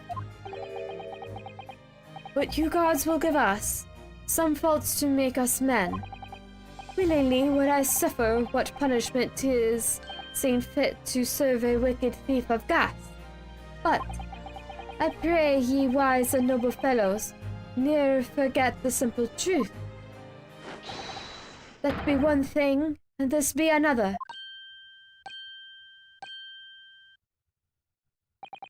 Jurors all, your humble servant Shamspeare doth entreat you. Punish the Japanese fellow for his sins. My lord! If I may speak, my lord. Yes, Mr. Foreman? I believe we may have been duped by the rotten defense lawyer. By me? I do declare, you may be right. You know, the waif there was making coins of ice to keep himself warm. Those lawyers said that if he's stealing glass, he deserves a dose of poison, eh? He's been leading us up the garden path, that's what he's been doing. I really never said anything like that. What we just heard from the victim here has opened our eyes again. We've reached a decision this time. We won't be swayed from it. The court acknowledges the position of the jury foreman. It will duly hear the jury's findings. What? No. You can't yet. Ladies and gentlemen of the jury, you will now state your decisions now. Guilty. Guilty. I'm getting a drink. Guilty. Guilty. Guilty. Guilty. And the flames go, and we're back to needing to do another, what is it? Summation examination? Summonation examination? Yeah. I hereby declare the jury to be in one accord. Oh, happy day. Fancy doesn't say anything. He's looking as it should be. How is this happening? My lord, the defense asserts its right to carry out a summation examination. Very well. The court upholds the defense's right. Typical. My learned friend is unable to accept the obvious truth. I'm looking at you, Van Zeeks. I could say the exact same to you. And guess who would be in the wrong? I'm giving him shade. I'm unhappy with Van Zeeks. I still don't see how it can't. Whatever. I'm like, I don't agree with your proposal. I would be in disagreement. Oh, hello, kitty. I thought there was a spider on the floor for a second, but no, it's just a. It's a I nearly had a heart attack. It was a gas spider. I don't like spiders very much. They can stay outside and eat the bugs outside and be pest control, but can they stay away from me, please? Okay. This trial will therefore enter its second summation examination immediately. Jurors, the court calls upon each of you to state the grounds upon which you find the defendant guilty of the crime of which he is charged. Yay. Judicial findings. The jurors' contentions. I'm a man of logic, me. And having considered all the evidence, the defendant must logically be guilty. I do agree that the gas is far too expensive. I can quite understand why the man would want to avoid paying. I don't think the price of gas is the issue. I think that it costs any money at all is the issue. The man has no coin. He probably has a huge tab at the place he eats at. The stuff explodes and can poison you. It's absolutely lethal gases.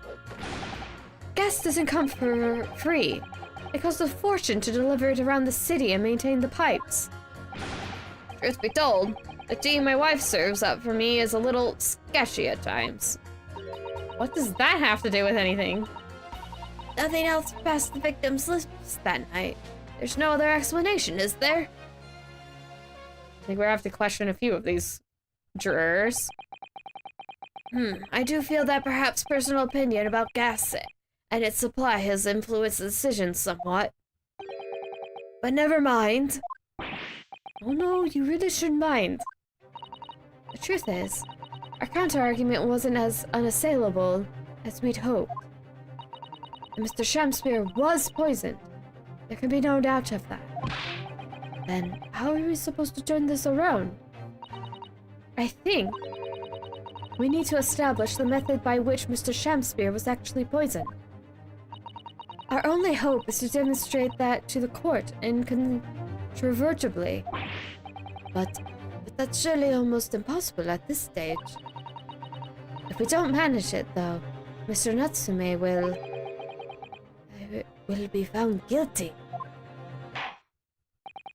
No delays, Consul. Proceed with the summation examination.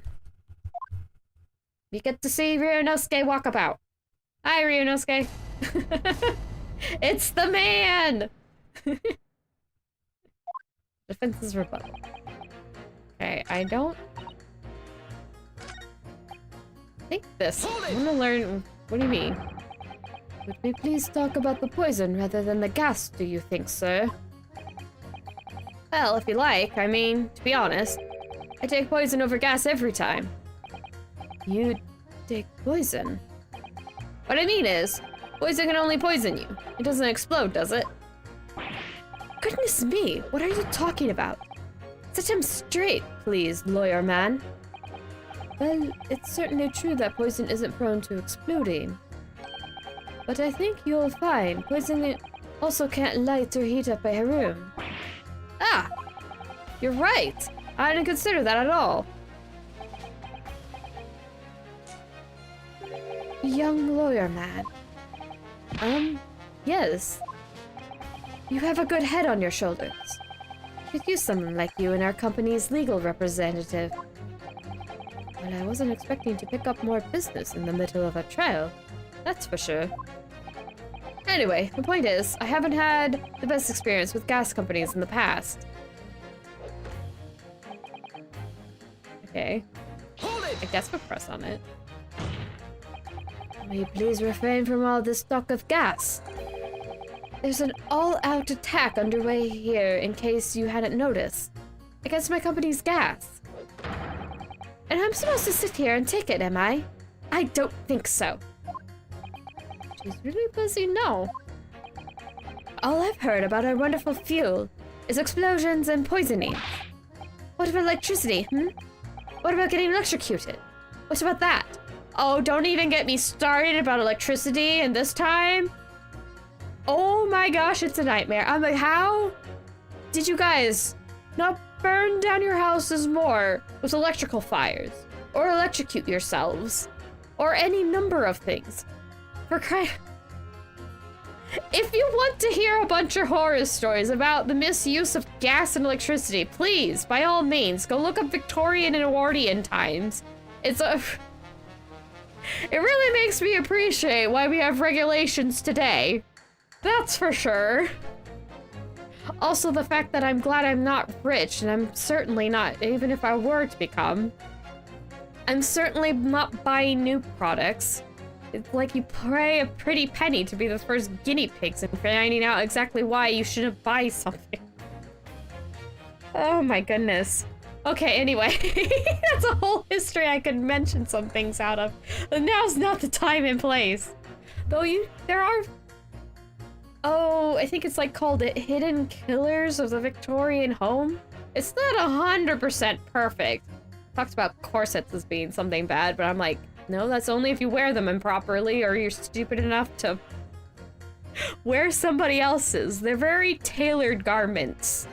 You need to have them customized to you. But other than that, I have quite a few things where I'm like, yeah, that more or less checks out. But definitely not perfect. Seriously, corsets are not that harmful. You just don't tighten them. I mean, even back in the day when corsets were commonly worn. It was like, yeah, it's dumb. If you tighten them, you're gonna have bad effects. It's like if you strung up your laces too tight on your shoes. If you wear your shoes too tight, it's gonna be unpleasant. But if you wear them normally, it's fine. Yeesh. Now I'm all fluffed up and buzzing about. Okay, seriously, moving on. A little explosion here and there is nothing in comparison. Any explosion could be hardly described as nothing, madame. Nevertheless, the theft of your gas is deplorable. My point exactly. But the gas thieves aren't even the worst of our enemies. We have far more devious reprobates to contend with on a daily basis, you know. More devious? Who, madame? Other gas companies, of course. Other gas companies? Not quite what I was expecting. We generate gas and we deliver it to our customers fair and square. Indeed. Nobody is questioning that, madame. Altamont is an exemplary gas company. But there are others, unscrupulous gas companies here in London that don't even have any gas at all. What? But if they don't have gas, how do they go about selling it to people? You wouldn't think it possible, would you? But they steal our gas, you see, and sell that. They steal your gas? How on earth is such a thing possible? Gas companies like ours deliver gas to people's homes. by a network of pipes. But these devious retrobates typically disconnect our pipes and divert our gas into their own rotten pipes. Then they make a contract with the households supplied by those pipes and take the money for the precious gas that's rightfully ours, without us even knowing. They're diverting gas into their own pipes illegally. What a brazen form of theft.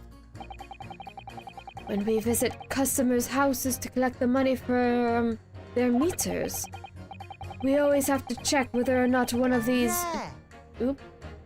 devious companies has been up to its tricks. What do you have to say? Pursue? Excuse me. What are you surprised about?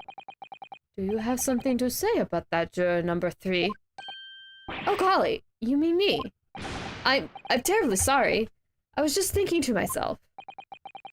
I really did catch him off guard there. Thinking about what the lady next to you was saying, correct? Well, yes. I just got a little riled about it recently, you see. Go on. An ultimate gas worker visited my house the other day to investigate the pipe work. We need to ask for your cooperation while we carry out a secret check of your property, sir, the fellow said. So let him in. And do you know what he did? I'm, afraid I have no idea. Please tell us. He proceeded to take one of my lights off the wall. Then he grabbed the exposed mouth of the pipe and started blowing into it. What do you think you're doing, young man? You're giving away company secrets there. Oh, please, everybody knows. It was very nearly the death of me, I can tell you. What do you mean? I'll explain if you don't mind. As I said before, these unscrupulous other gas companies connect their customers to our pipe network. Yes, but how does blowing into the pipes come into it? Obviously, there's gas in the pipes, and it's a fairly low pressure. By blowing air through the pipe, you can make the pressure drop temporarily. And if you do that, any lights connected to the same pipe will flicker for a moment. Ah, I see. In other words, if, upon blowing into the pipe, lights of an adjacent property that has no contact with your company flicker, you can know that these devious scoundrels have been meddling with the pipes. Exactly, my lord. That's it in a nutshell. It's the reason why we have teams of workers going around the neighborhood to investigate which lights flicker. Trouble is, the particular worker who came into my house didn't know the strength of his own breath. He blew down the pipe with all his might, and you can guess what happened, can't you? Well, if he blew hard, then. Wait, you mean... That's right.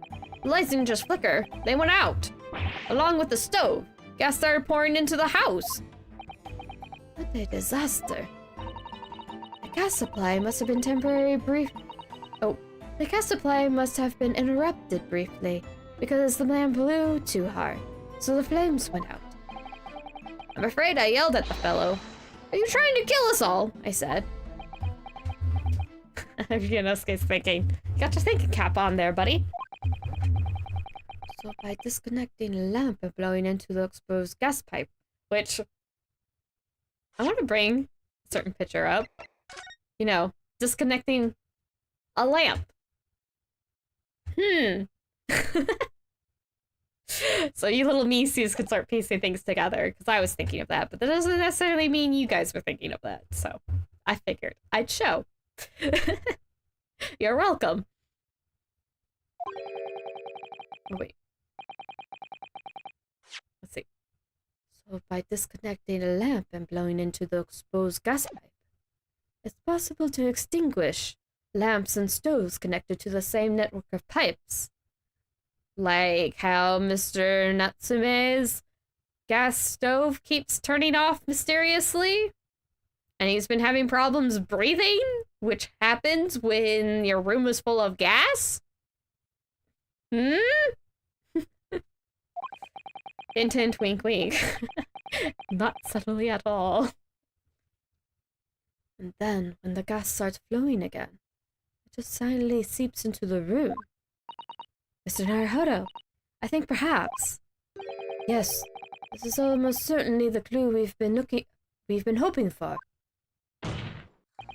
Juror number 3, the defense requests that you amend your statement to include that information. Oh, well, if you'd like. I don't mind. Well, I do. That's our company's secret method of identifying the rogues that, like I said, ma'am, it's widely known already. He's like, that bird has left the nest long ago, ma'am.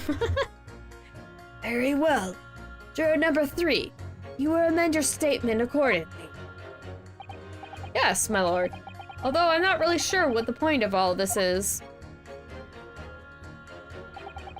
Blow too hard in the gas pipe and you extinguish everything in the house, and then you're in real trouble.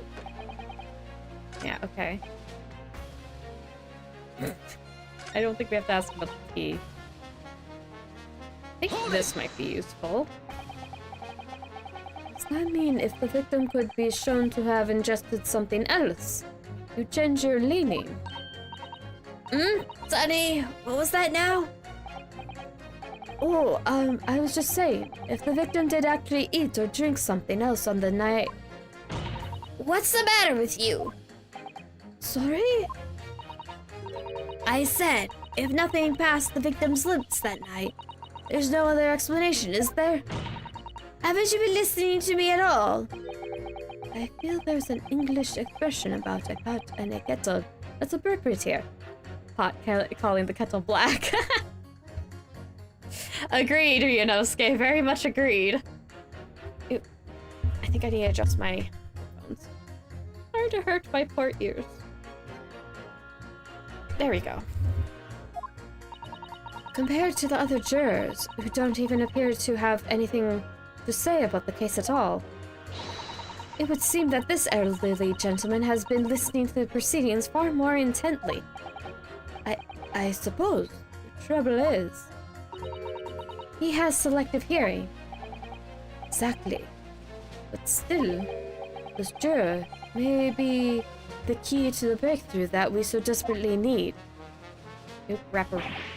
Ugh, this is hopeless. There's no way for me to appeal to these people. I do think that the only way we shall overcome this difficult situation is by exposing the way in which Mr. Shamspear was really poisoned. We have to prove that it happened some other way, and not via Mr. Natsume's tea. Yes, I know. The trouble is, I have absolutely no idea how it did it happen. I do, but I'm not sure if I can actually get it to get it to go that way.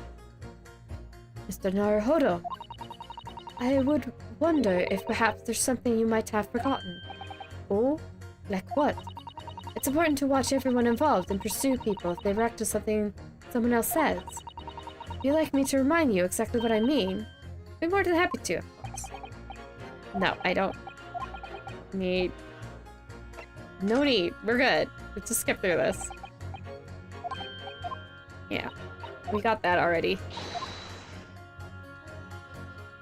Does that mean we can already put them together? Okay, let me give it a save. Okay, let me go first on this. Because I think the game might be telling me that I can just put this guy's statement to the old man's, maybe? We'll try. I don't have much confidence it'll work, but we'll try. Objection! Did the music cut out? I think it did.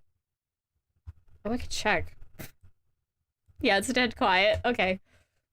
Those two statements clearly contradict each other. Good gracious! To whose statements do you refer, counsel? Juror number 6. Did you hear what juror number 3 just said? Yeah, what? Of course. I heard him mumbling about something or other. There is another explanation here, I believe. Something besides Mr. Natsume's deed did, in a matter of speaking, past the victim's lips on the night in question. What explanation? I wonder, did the police check the mouth of the gas pipe feeding the wall light at the scene to see if there were any traces of poison there? I was curious to see what your floundering will result in this time. The mouth of a gas pipe. Scotland Yard have enough to do without exploring such irrelevance. Hold it! What piece of work is a man? What are you trying to say, Mr. Shamspeare? What speakest thou? Prithee, 'tis not strange and strange. That is what I say to thee, sir. Thought I'd been quite clear, but let me put it another way. The strychnine could have been on the mouth of the gas pipe that feeds the wall lamp in your room. And that is how the poison came to enter your body. Good lord! Everyone's abuzz. Are they tasty then, gas pipes? Is that what he's saying? Or is it the gentleman suggesting that the poor man was so desperately hungry, he tried to fill his belly with gas? Perhaps. Perhaps no actress would perform a kiss scene with him, For shame, madame. Speaking thy fancy. I assure you, I'm not such a buffoon that I have to kiss pipes. Objection! You drop. Bye, glass number, what, 2? Or is that 3? I haven't been quite counting. This is no summation examination. This is a farce. The prosecution will not stand for any more of my learned Nipponese's friends' conjecture. To begin with, the lamp in the victim's room is high on the wall. In order to have placed his lips to the pipe that feeds it, he would have to be a contortionist. These are empty assertions. These are empty assertions. There is no possible proof that the man did as you say. Objection! We have a photo. Thanks to Mr. Shlomes. Thank you, Shlomes. It's true, I have... It's true. I have no proof that Mr. Shamspeare put his lips to the pipe. However, I can say with some certainty that on multiple occasions, Mr. Shamspeare has been doing something in front of the lamp on his wall. Slaps his face.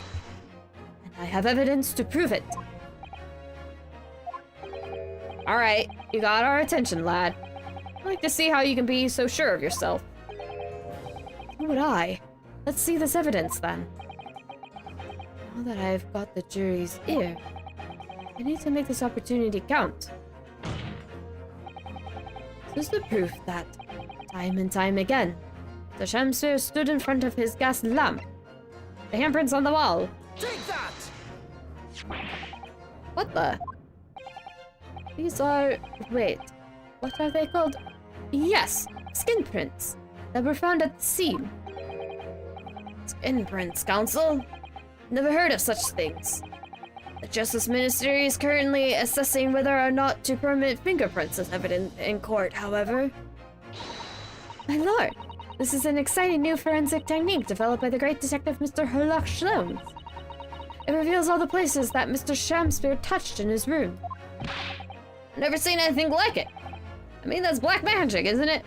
Not really. I can see why it would be to you.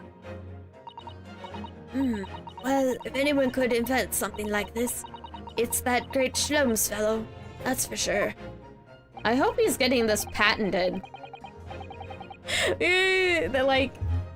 what is it?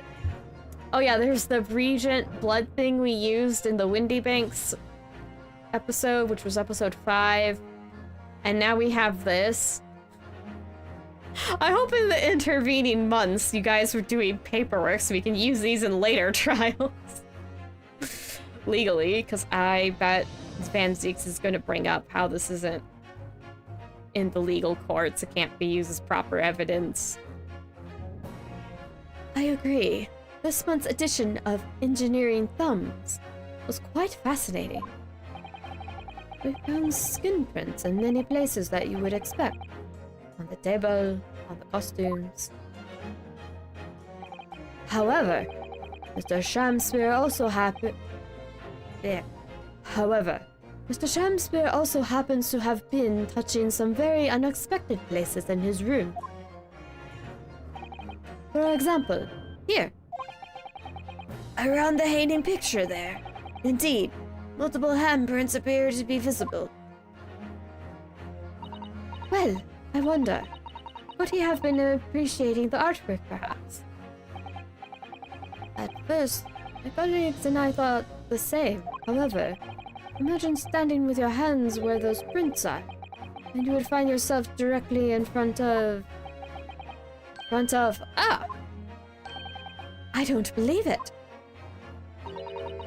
The gas lamp. Though the reason why isn't immediately obvious, it's clear that Mr. Shamspear has regularly been standing with his hands to the wall, in front of that lamp. Right. What you have been up to, you nut? No comment.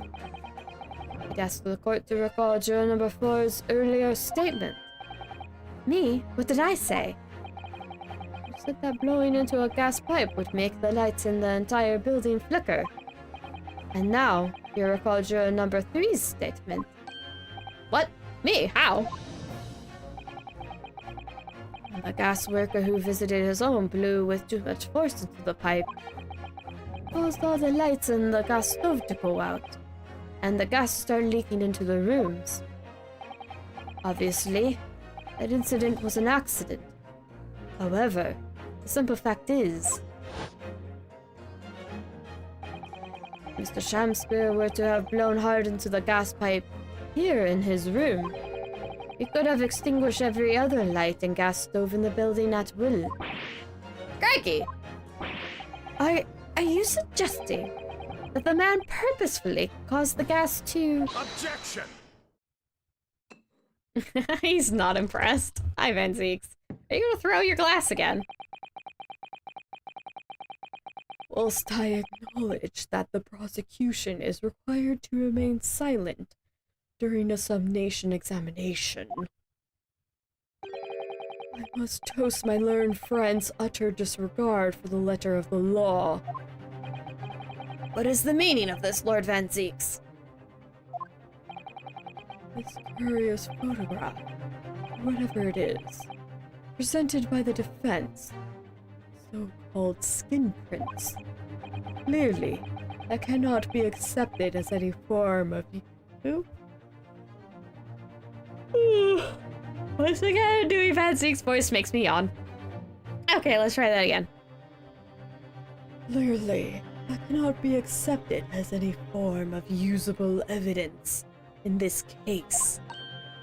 But it's an exciting new forensic technique, developed by a great detective. It's nothing. Your toy developed by an amateur sleuth with too much time on his hands. Ugh. Certainly. Even research of this nature by the esteemed Mr. Shlomes cannot be recognized by the court as formal evidence. Hold it! Ooh. Please, my lord, if I may. Miss Susato. It was not the defense's intention to submit the skin prints as formal evidence. We merely wish to present the results of the great detective's investigation of the scene as a tool by which to explain a possibility to the ladies and gentlemen of the jury. And if the trial were to come to an end now, we should never learn the truth behind these mysterious handprints that everyone has now seen. I don't believe we can allow that to happen, and I'm sure the jurors would agree. Go, Miss Susato! You're right! Whether those strange handprints are a significant clue or not, it's down to us to decide. Juror number 3. Oh yes, I do declare. The great detective's investigation results sound absolutely fascinating. And I'd want to hear what that shady actor fellow has to say about those shady handprints. Well, that's 2 of them. Will 2 more join in? What's the matter with you 2? That was foolhardy. Well, I did say it, didn't I? And I don't like to break a promise. No, wait. You heard his lordship. It's not a fair dink of... The old man don't care. Go you, old man. Oh, well done, Mr. Naruhodo. If just one more juror changes his or her mind, Mr. Natsume's trial will have to continue. Thank you, Mr. Zato. But I couldn't have done it without you. Oh no. It was you who identified the clue after all. This is very much your success. He's sweating up a storm. I think we're on the right track. Why, Mr. Shamspear? You seem to be losing your composure. Just one more juror, Mr. Naruhodo. You can do it. Very well. Continue, Consul.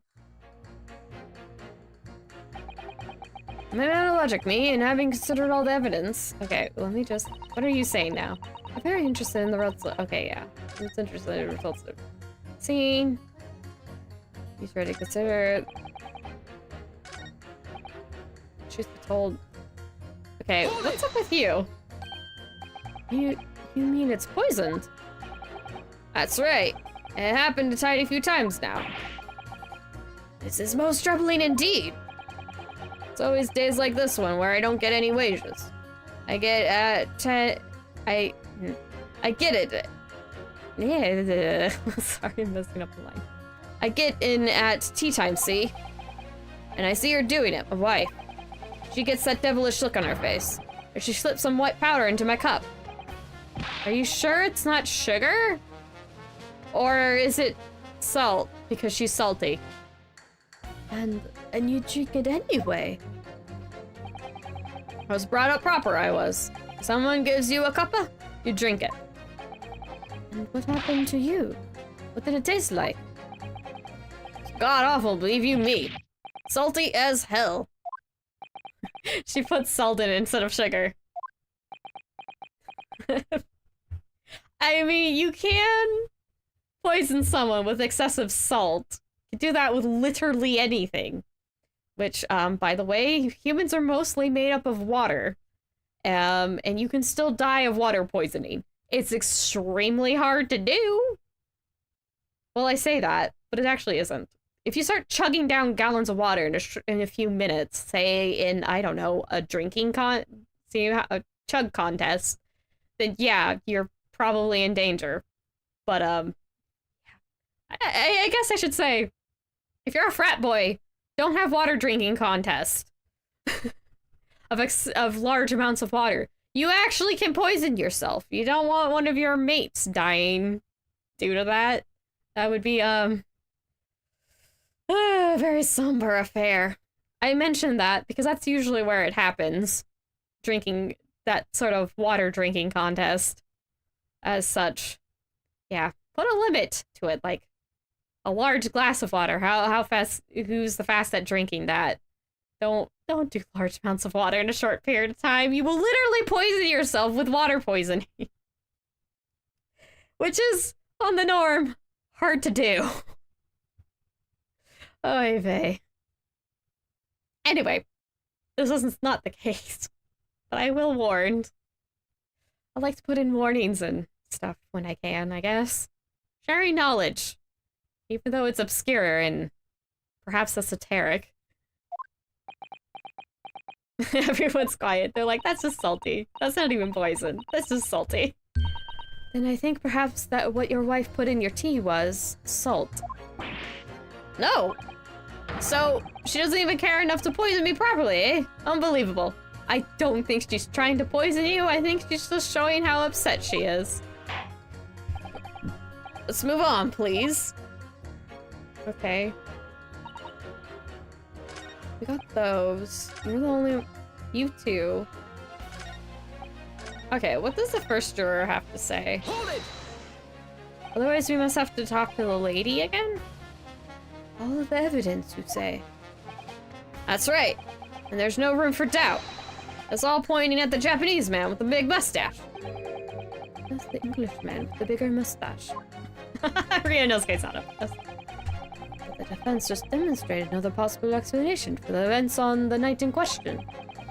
What do you make of that? What? Your so-called skin prints? It's an excellent new forensic investigation technique, developed by the great detective himself. Numerous handprints on the wall, clearly out of the ordinary. And if Mr. Shamspeare had indeed put his mouth to the gas pipe on the night in question. Oh, hello, Margaret. Welcome, welcome. In the night in question. It can't be denied there's a possibility that's where the poison was. Well, yes. I won't deny that it's playing on my mind. But as the prosecution rightly says, we should pay no heed to the unacceptable form of evidence. And besides... Yes? Even if the fellow had been up to some mischief with the gas pipe dozens of times before, it doesn't mean that he got up to the same shenanigans on the night in question, does it? Oh. If you can't make your case better than that, I'm afraid I can't change my stance. You do make a valid point, sir. What? That's true. Perhaps I was a little hasty. No, wait. Look, you've got your chance here, haven't you? So it's time to prove your theory. If you and your Japanese cohorts can, that is. Just leave our nationality out of this, please. Mr. Naruhodo, if you can't substantiate our position, I'm afraid the jurors that changed their minds before may very well change them back. What can I do? Is there any more proof I can give here? Can I show Mr. Shamspeare really did blow down the gas pipe on the night in question? Supporting testimony? Maybe. Huh.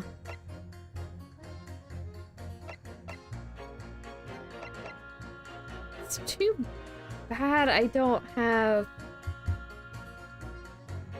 something on Duncan, because he died because of the gas.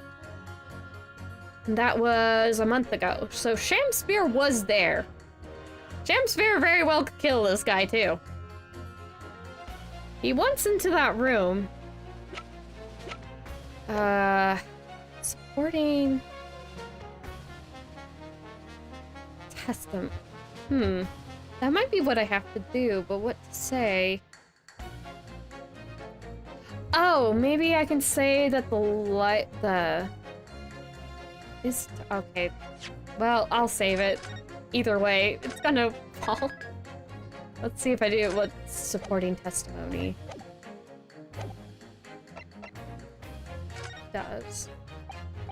No, in truth, I don't have evidence to support my theory. However, there is witness testimony that substantiates it. What's that? Testimony? This is incredible. Whose testimony? Yes, it's all connected. Everything is linked. The person whose testimony revealed details about the gas in the Garidev residence that night, namely... Mr. Garidev himself. Jean Garidev. Take that! Well, Mr. Foreman, does that convince you? Or was it Natsume? I don't think it was this. Nope, but we got it. Nope. Oh, maybe it was Natsume. Witness who spoke with the gas on the night in question. Yes, there was someone. Oh, Mr. Natsume himself. Oops. Oh, it just went back. Okay, well, I'm gonna reload.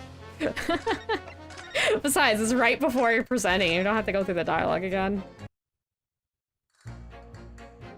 Meh. I deserve the markdown, though. It's Mr. Natsume, then. Okay, skip that to the point where it's choose, because he was talking about how the gas lights went out. Right? Take that! Obviously, I'm talking about the defendant. Mr. Soseki Natsume himself. The defendant? At the very beginning of the proceedings here in court yesterday, Mr. Natsume said the following. My lodgings! There's been a whole series of strange happenings in my lodgings! Even on that fateful night it happened, when I returned from Mr. Shamspeare's room. I lit my gas stove and climbed into bed, but before long, the stove went out, and somebody tried to kill me! On the night in question, the gas in the defendant's room went out. So I asked the court, was that a mere coincidence or not? Good golly! So that Shamspeare fellow blew air into the gas pipe to make the man's stove go out on purpose. Now hold your horses there. What would he do that for? You better be sweating. I know exactly what you did this for. I'm reminded of it. Just because people might not remember. Selden had a treasure he hid. That's going to be relevant.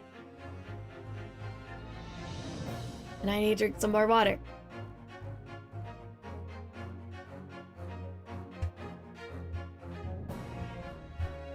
Bah! Mr. Foreman! What is it, man? We cannot allow judgment to be passed whilst this doubt remains. It's true that I don't have conclusive evidence. However, you must surely agree.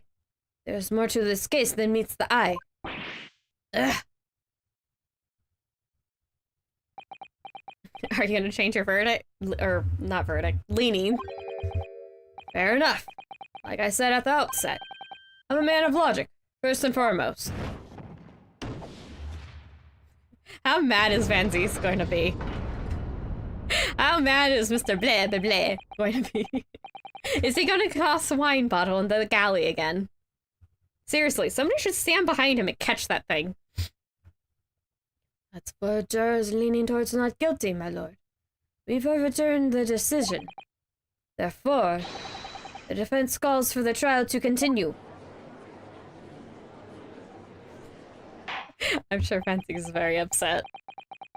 As the defense has rightfully indicated, the summation examination has concluded with a majority of jurors altering their decisions.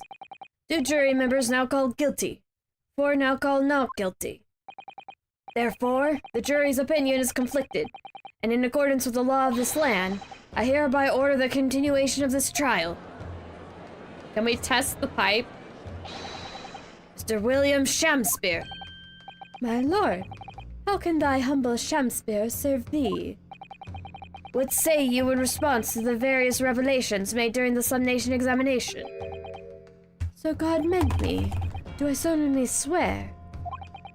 I recall aught of either, the lamp or the pipe. But your handprints have made a tiny mess all over the wall there. How'd you explain that, eh? There it goes. I knew it. You threw one. You're so predictable, Fancy. I am done with this. The dignity of this great courtroom has been sullied enough already. Number 5. You, me? As I went to some pains to point out already, a print from the self-professed detective's toy has no place in a British court of law. As such, whether or not this man did indeed stand before the gas lamp, with his hands against the wall, remains, this time, unestablished conjecture. You would all do well to remember that. Objection! The prosecution must concede that it would be extremely simple to verify. Just order the mouth of the gas pipe feeding that lamp in Mr. Shamspeare's room to be examined. If there are traces of poison there... Objection! What appears to be extremely simple is my Nipponese friend's mind. You'll recall that in order to check for the presence of poison in the tea, some remains of the tea were required. Yes? Therefore, it shouldn't be beyond your wit to imagine that even if poison were to have been spread on the pipe, it would have been completely evaporated by now, making any analysis impossible. I didn't think of that. In any case, Counsel, I failed to see what possibly have motivated the man to do as you described. Why on earth would this fellow have wanted to blow air into the gas pipe, work where he lived? There's only one possibility that I can think of. And that is to use the leaking gas to commit murder. That is... Order, Counsel! Precisely whose life do you propose this man was plotting to end? The answer couldn't be more simple. Oh, wait. The answer couldn't be simpler. Okay, trying again. Answer couldn't be simpler. Now that we've unraveled the mystery thus far. Mr. Shamspear wanted to end the life of Soseki Natsume. Take that! The gas lamp were to go out. It'd be noticed immediately, of course. The gas stove, on the other hand, could be silently extinguished by the killer without anyone noticing. I live around those parts myself, so I know what it's like. I can tell you, trying to sleep with the stove lit is pretty much suicide. You freeze to death in no time. Mr. Gary Deb, the landlord, has a large fireplace in his part of the residence on the top floor. In other words, it wasn't the landlord, but a fellow larger, whose life Mr. Shamspear was trying to end. Outrageous! I'm talking, of course, about the defendant. Mr. Natsume isn't the villain in this case. He's the victim this man was trying to murder. Good gracious! Objection! The accused is actually the The accused is actually the aggrieved. Interesting. However, the fundamental facts of the case remain unchanged. Namely, the accused is the aggressor here. But how could you still claim that? Let us indulge your fancies for a moment, and assume that there was indeed poison on the mouth of the gas pipe. The question then arises, is who put it there? Who did put it there? The only logical conclusion is that the person responsible was aware of this man's trickery, the gas supply, and his intent to kill. Yes, that would indeed seem logical. If the assailant were unaware, how would he or she have known to lace the end of the gas pipe with poison? So now we must ask, how could anyone have known of Mr. Shamspear's murderous designs? Ah, you mean to suggest? Naturally, the sole possible answer to that question could it be more obvious. Only the man whose life was being threatened could have possibly have known. What? In other words, the person who put the poison on the gas pipe, and what was a clear retaliatory attack, would only have been the accused, Mr. Soseki Natsume. Ah! Whatever Mr. William Shamspear may or may not have contrived to do, he was nevertheless the victim of a potentially lethal poison attack. The only person who could have possibly have perpetrated that attack is the accused, Mr. Natsume. He's moving quite slowly. He's not hooking things around. I think he kind of believes that Mr. Shamspear didn't mess with the pipes. Because he tends to object more thoroughly with his disagreements.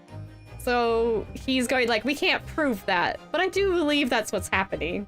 At least that's my impression right now. The defense counsel's theorizing has failed to avert suspicion from the accused. Far from it.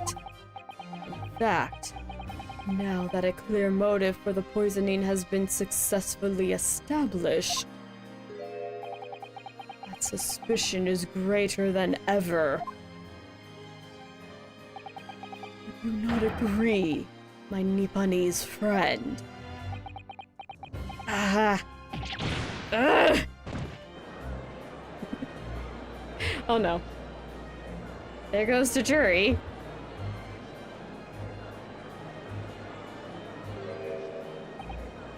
How did you manage to turn that around at me so rapidly? Mr. Naruhodo, you must respond. Otherwise, the members of the jury may very well change their leanings against us again. This may be our last chance to gain the advantage. What advantage? Well, it would seem that somebody put poison on the gas pipe in Mr. Shamsphere's room. So we must name that person now, and absolve Mr. Natsume of guilt. You mean, name the true culprit? I know it might sound impossible, but if we fail to do that, I have no doubt that Mr. Natsume's fate will be sealed once and for all. As it happens, one possible culprit does come to mind. Evidence, the poison, it's all pointing to a particular person now. Prosecution calls for the jury to consider their leanings again.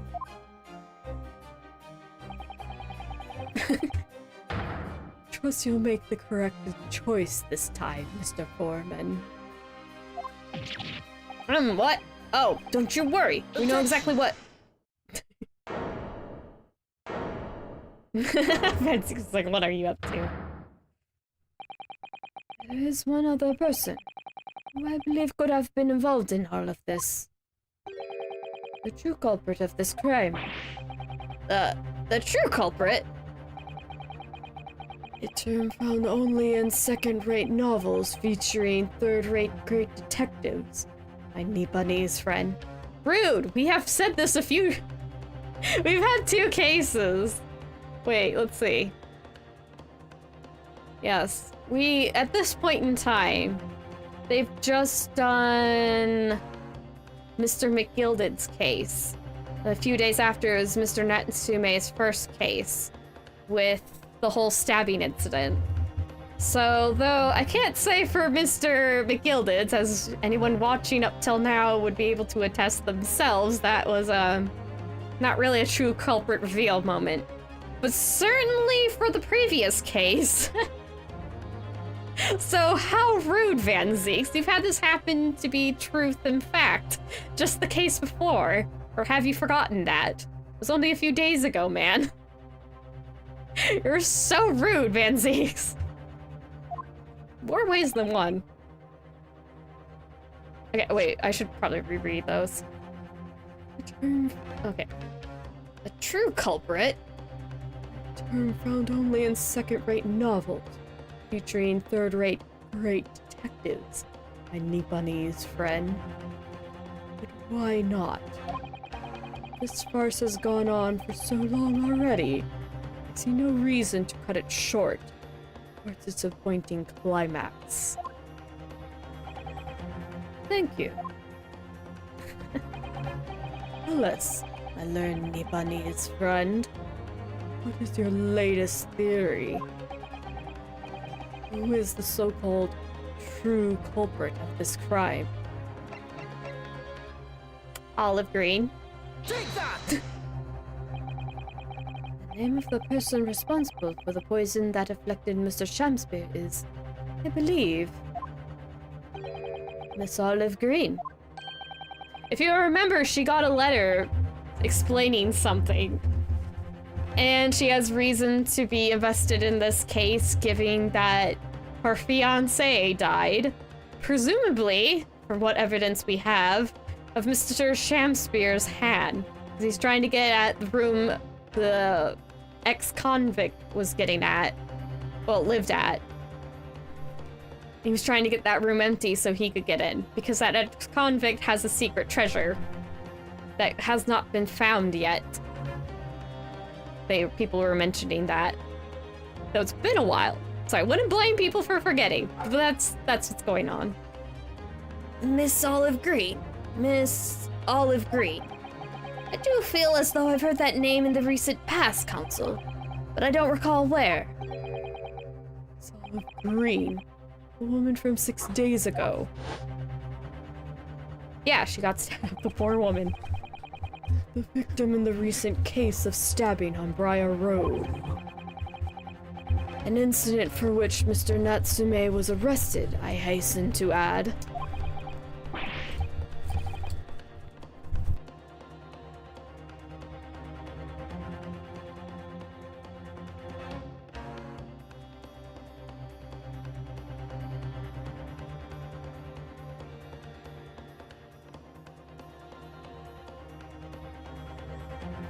Sorry for the interruption.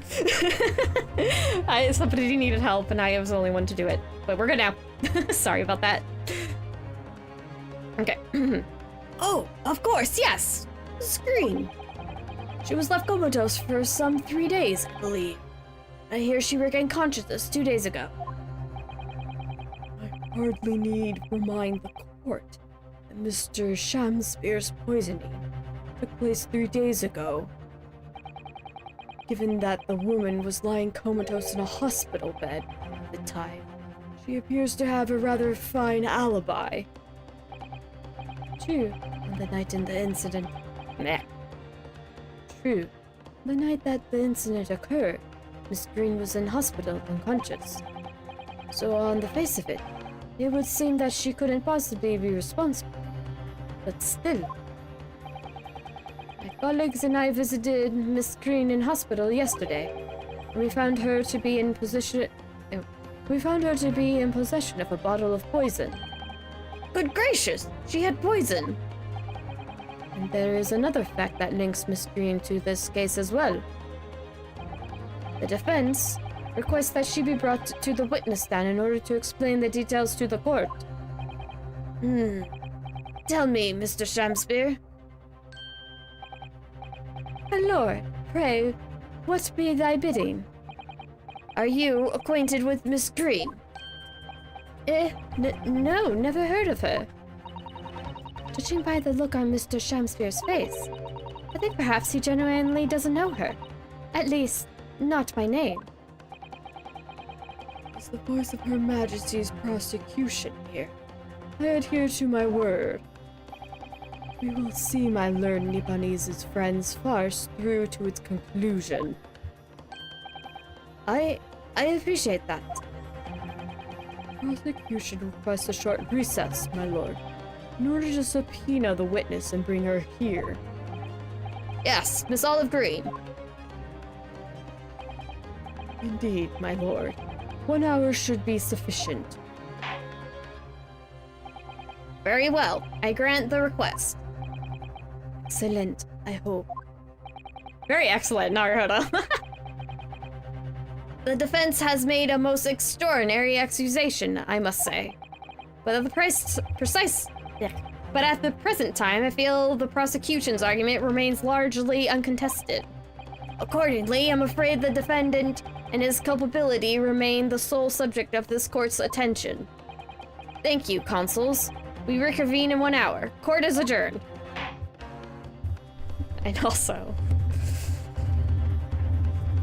I think, is it going to be? Yep, it's going to be doing it to be continued. All right, perfect time to stop. Assuming, let's see. Here we go. All right, let's see. Doop-a-doop. Meesy meese. All right. I could go on for a bit longer, but honestly, I'm really hungry. My stomach's been growling. So I want to end it here, but I did say what I've been thinking is happening, so hopefully it's not too bad of a cliffhanger. Hopefully you're able to, we'll piece together for y'all what is happening, so hopefully not too bad of a cliffhanger. Let's see.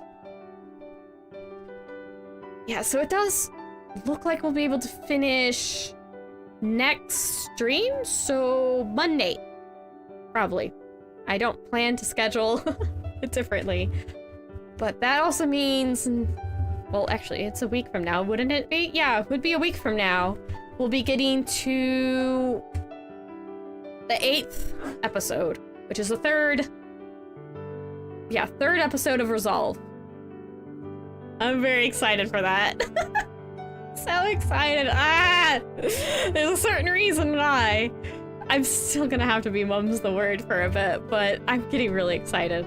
We'll be back in present day. We'll be out of this flashback, but there is quite a bit of length remaining in this case, not just for the rest of the trial, but there's a little bit of